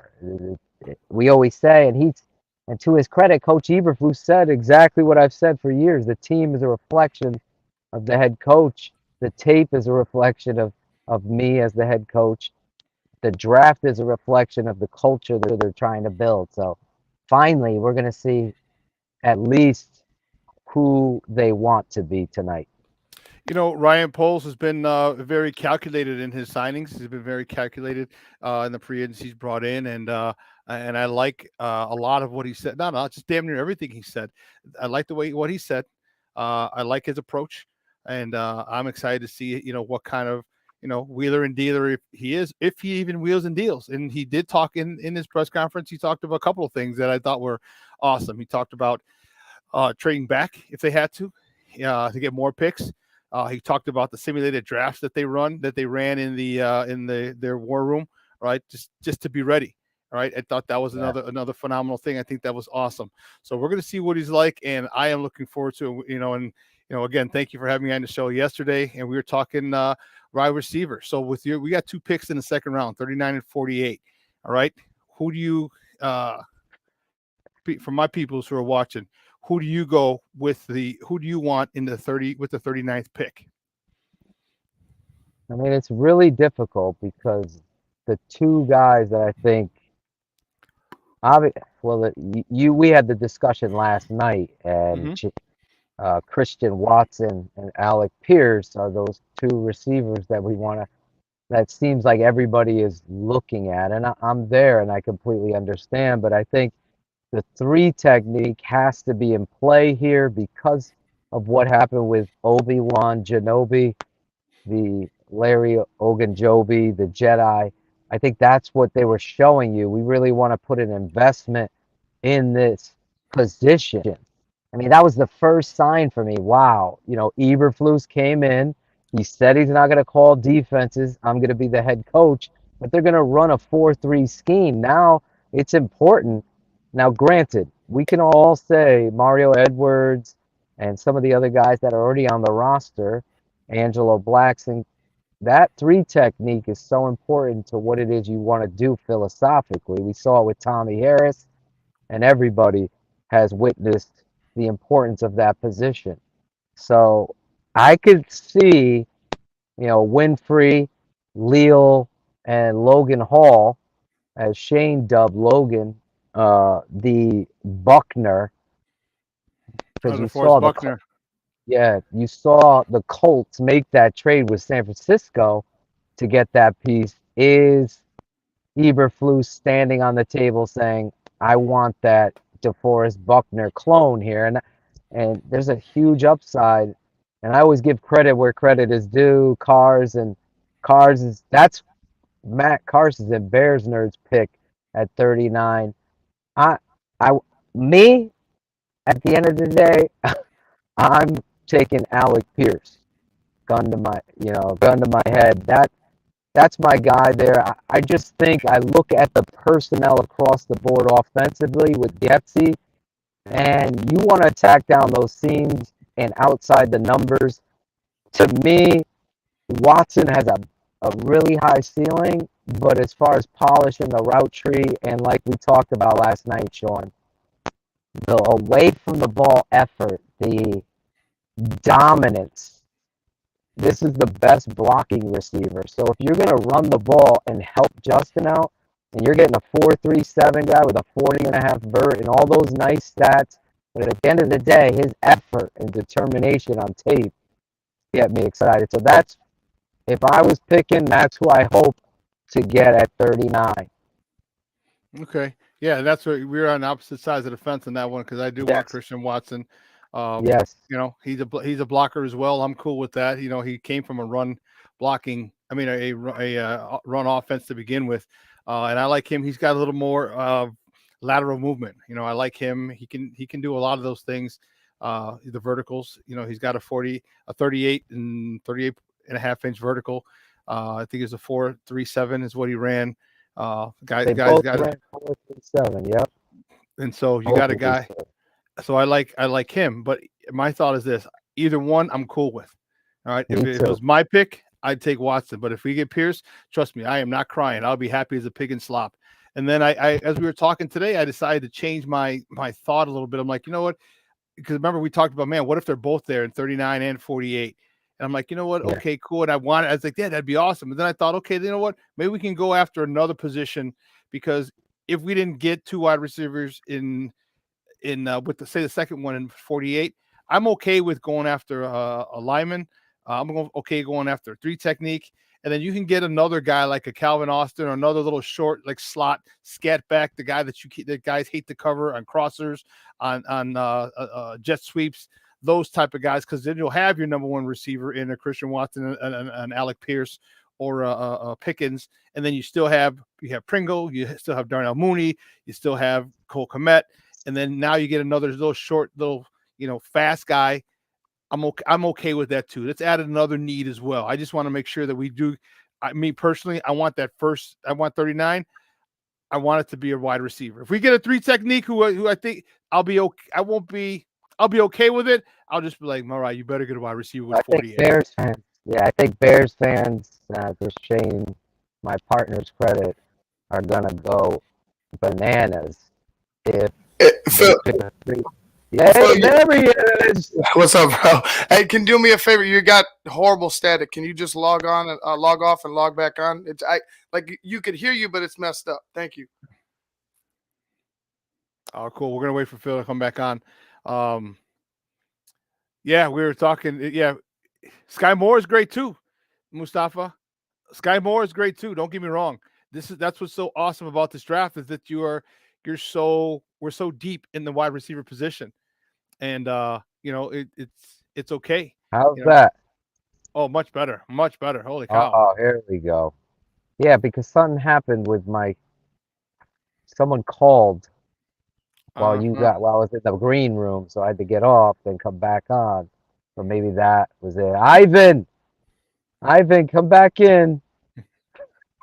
Come back in. My bad. Come inside. Well, what's up, bro? I had a Cuban sandwich over here. Alec, you got to break this time. Alec Pierce or Watson? I like Watson. All right, you and Shawn. I think they both are fantastic. But if I'm going to pick it, I'm going to go with Watson. That's what I want. That's what I love about this draft. Thank you. So there you go.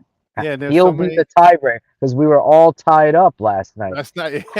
Eric Kramer's ready to take 2 receivers in this round.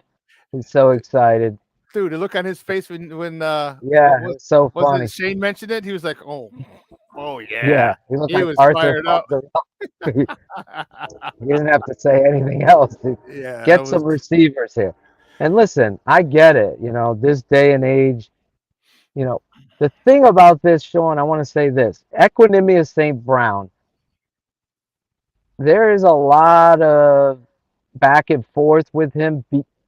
If he wasn't what I think he was coming out of Notre Dame, that elite athlete that has all of Watson and Alec Pierce measurables, He has all these similar numbers, right? Mm-hmm.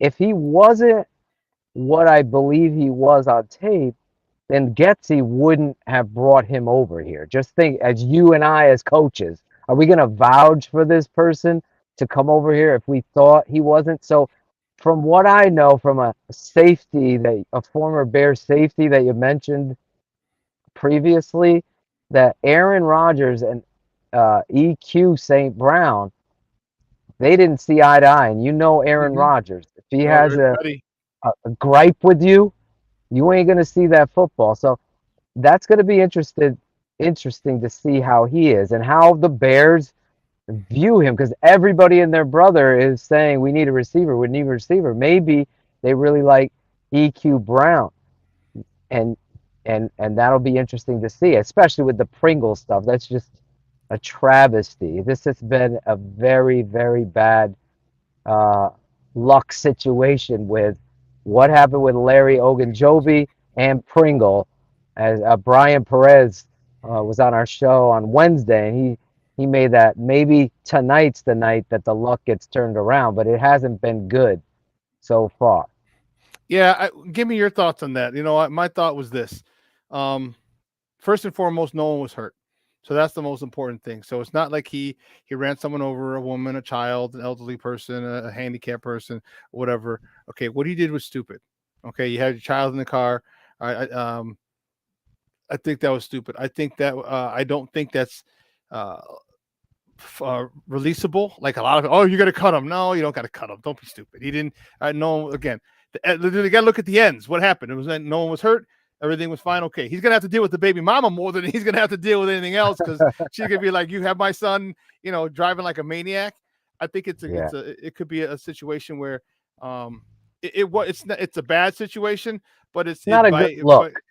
That's probably it. The optics are it. Your first free agent sign, not your first, but you're signing that from a guy that you brought, you know, from the place you were at, and he has this, you know, it's I can almost guarantee, Phil, that Brian Poles, because he seems like a straight up dude. Like, look, dude, don't do that shit again. I brought you over here. You're making me look like an ass. Like exactly. Like, I got enough to deal with. I got to deal with you doing donuts with a child in the background. I would have lost my mind too. And to your credit, I agree with you 100. It's not releasable. It's just the optics for these trolls. You're giving them ammunition. We don't need that. Like, you just got paid. How about bring your kid on a roller coaster ride for that? Crazy idea. You know what I'm saying? Instead of doing donuts in one of these giant revved up sports cars. But I'm excited tonight because I think the biggest thing for me, you know, I have my choices, like I said, but it's going to be interesting to see who they like. Who they have chosen. Am I going to be disappointed? I hope not. The biggest disappointing draft I had was probably still getting a good player in Kyle Fuller, but it was missing out on Aaron Donald. Yeah, dude. Where were you at? Do you remember where you were at? I was in broadcast school. I was back in 14, so that was I was at Illinois Center for Broadcasting. It was the night of the draft, and I had I took classes at night. So I'm running back in, and I think the Bears had the 7th pick, and I'm running back and forth, like 4, okay, all right, 5, and they're in. I'm like, oh, I'm gonna stay here because the Rams are on the clock. I forgot who they're gonna take. It was we had the 12th or 11th pick because he went right before us. No, well, yeah, either way, but he was So I'm watching them, the Rams, like, who are they going to take? Because they need a cornerback or need secondary help. And when they brought it up, I'm like, okay, I was waiting for the Rams pick to get over so I can say, okay, we drafted Aaron Donald. And they're like, they drafted Aaron Donald. I was like, fuck, dude. People keep running into the studio. Like, what happened? I'm like, they took Aaron Donald. I'm like, what? I had no idea what I was talking about.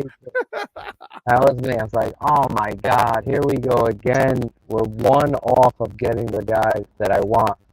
And I think it's funny because I was texting with some Giants fans, friends of mine, and I'm not a big fan of the Thibodeau pick. I would have took my guy, the Greek. And they're like, if you would have taken the Greek there, you would get lambasted. And I go, well, Aaron Donald dropped all the way down.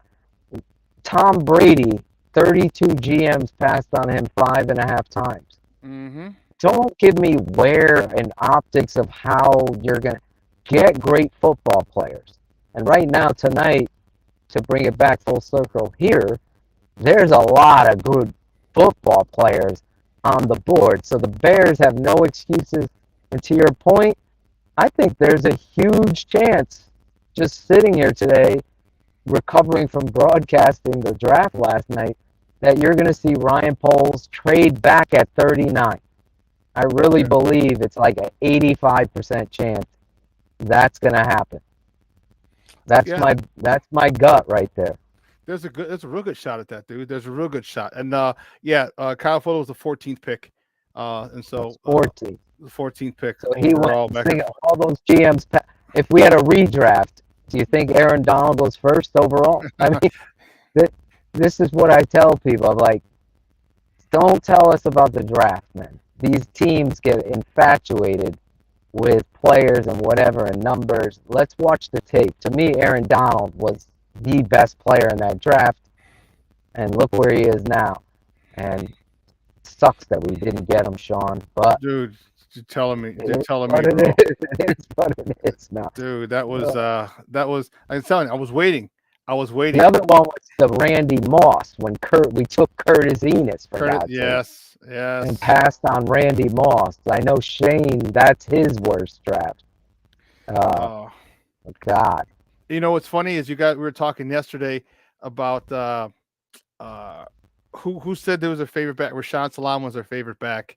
That was Shane. Yep. Yeah. That was Shane. And I was in the green room and I was pissed because Rashawn Salam's the reason I didn't get a tryout with the Bears. So I know he's passed away and he's moved on, but I am still pissed because I didn't get a tryout with the Bears back in it was in 94, I think it was 94, 95 and 95. And I was pissed. I'm like, I was talking to Rod Graves, the director of player personnel, and and he was like, "Oh, we'll see what we get in the draft."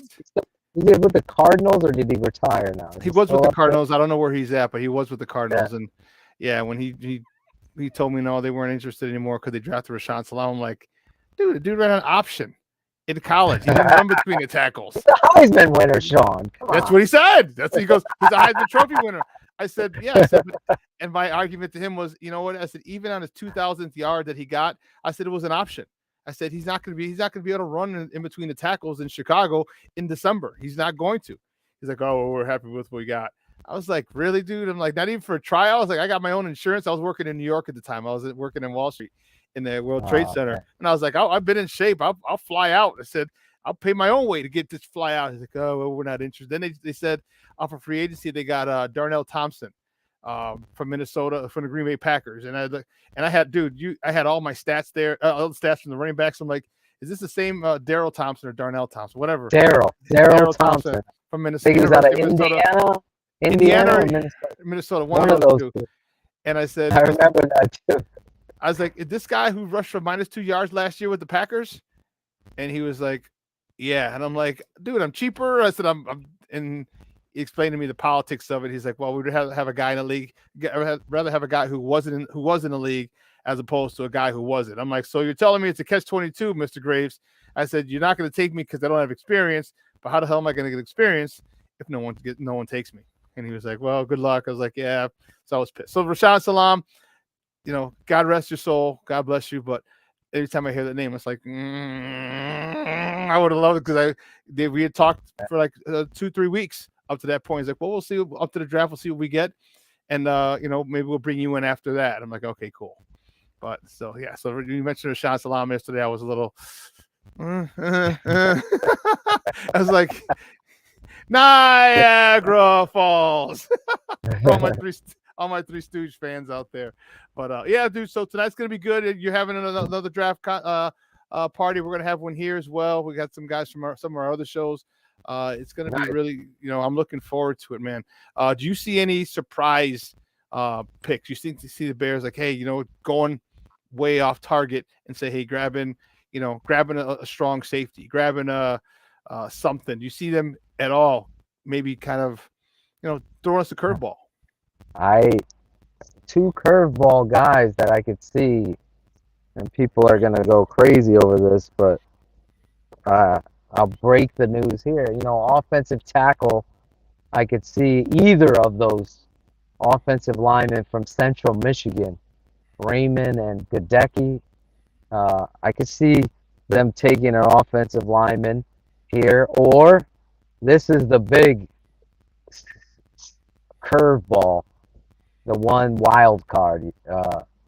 Another running back out of Iowa State. I could see Breece Hall be a wild card selection by the Chicago Bears tonight to add another Iowa State who they kind of hinted at different backs, different players. This kid has some serious game-breaking speed and athleticism, and David Montgomery is my guy, everybody knows. But I'm saying for the Bears, just smelling that smoke, that would be a huge shocker tonight on draft night. Yeah, dude, it would. It really, Oh really my would. God. Dude, well, I'm looking. I think the Bear fans are gonna, because they're so. I think everyone's so enamored, especially the majority, the masses are like, we're getting a wide receiver, is what they're thinking. Right, 39. right. And the smart Bear fans, if you take a DT, if you take an offensive lineman, like, okay, I'm not happy with it, but I understand it. I'm cool with it, but I'm not happy with it. All right. If they take Breece Hall, things are gonna go crazy. That's why I'm like, it ain't my pick. Don't hate on me. I'm just the messenger here of saying that's the pick. Just that I would say is the biggest shock. Because just step back for a second.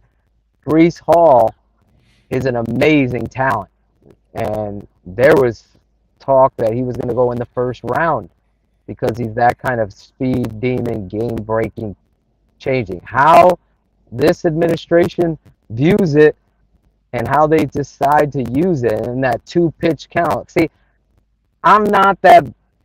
Khalil Herbert to me is like the perfect comp was Brian Perez saying Alfred Morris. That's the perfect comp. Like just another rotational guy. But Breece Hall and David Montgomery are like from the same college, but two completely different types of backs. That if you get that kind of two different type of backs, then all of a sudden you're dealing with a different kind of offensive philosophy. Thunder and lightning, however you want to term it. It ain't my pick, but that's the answer I'm giving you. The shock answer tonight. Well, if you look up north, you have what Getsy was running up there with Hackett and with LaFleur. Two running backs, like you said, Thunder and Lightning doing the same damn thing. I mean, I wouldn't be shocked, although I would hope that they don't go ahead and take them high. Just wait. There's somebody else out there. Just wait. I'm just saying, if it happens, play this clip because that's my gut right now. No one's told me that. I'm just. And you know what? He'd probably be the first running back taken because no running back was Yes, taken yesterday. He'll be the first running back taken. That's nuts. So, hey Phil, great stuff, buddy. All right, guys, you coming on, buddy. And you know what? Hey, have fun on your show. I know you're gonna have a good one tonight. Thanks for coming on last night, man. Oh, it was fun, dude. It's fun. Anytime you and I get to talk Bears, man, it's a good time, dude. Anytime. Yeah, we're excited, man. We're excited. We got a big show tonight. Cap and a bunch of other rank and guests coming on the show. Your boy Kenneth Davis is going to stop by. Everybody, TTNL family, appreciate you guys and all the best tonight. Let's go Bears. That's at the end of the day. That's what we're all here for. That's it, baby. That is it. All right, buddy. We'll talk soon, man. Hey, have a great show tonight. All right, brother. You too. All right, man. All right, guys. That was Phil Toshin from the Tape Never Lies Network. And man, 3 hours is come and gone. I want to thank my guests, Adam Shalafu calling in, talking Bulls with us. I want to thank Vic Chalkshy, Lester Wiltfong, and my guy Phil Toshin for coming on, talking Bears with us. Then I got to thank this guy right here for keeping everything running smoothly. Great show, man. Dude, that 3 hours went like this, dude. Holy shnikes. Yeah, it flew. It really did. And I'm happy too, because just get me to the draft. I'm waiting. It's our time. It's our time now. It is. So, guys, listen, do me a favor. Make sure you follow Sports Zone Chicago on all social media platforms, on Facebook, on Instagram, and on YouTube. We are at Sports Zone Chicago. On Twitter, we are at Sports Zone Shy. Big shout out to my guy Ivan for keeping us running smoothly, for Elliot Valles, our executive producer, Clarence Council III, our social media guy, and my co-host Adam Sencha, Maya Kai. So all of us together, thank you for your love and support. We got some news breaking on Monday. We're going to talk to you about. We're really excited about it, and you're gonna love it. You're gonna like it. We're actually probably gonna tease you a lot on Monday, but we got some big news coming next week, and we are fired up. So for Elliot, for Clarence, for Maya, and for my guy Ivan Vargas. Guys, make sure you check us out tonight. We'll be doing following the NFL draft. Waiting for the Bears pick eagerly. 5:45. I'll be on the show. I had to like I said, I had to fix it earlier. I set it to 6:45, so it will be. I will be on at 5:45. Heading into the draft and all the way up until the Bears picks and throughout. And then obviously Shawn will join me and a couple other people. So it should be fun. Check us out tonight on Sports Zone Chicago. And then what about the Smoke Fellas tomorrow? And the Smoke Fellas tomorrow at 11 to 1 o'clock. Awesome, dude. All right, guys. For everybody, guys, thanks for tuning in. We appreciate it. We love you. Thanks for the support. And damn it, we forgot to give out some stickers. So you know what? If first person is to type in stickers, I'll reach out to you, direct message you, and send you 2 Sports Zone Chicago stickers. No, Ivan, Armando, no, you can't win because you already gave you your stickers. So if you want some 2 Sports Zone Chicago stickers, I forgot to do that earlier. We just got so caught up. All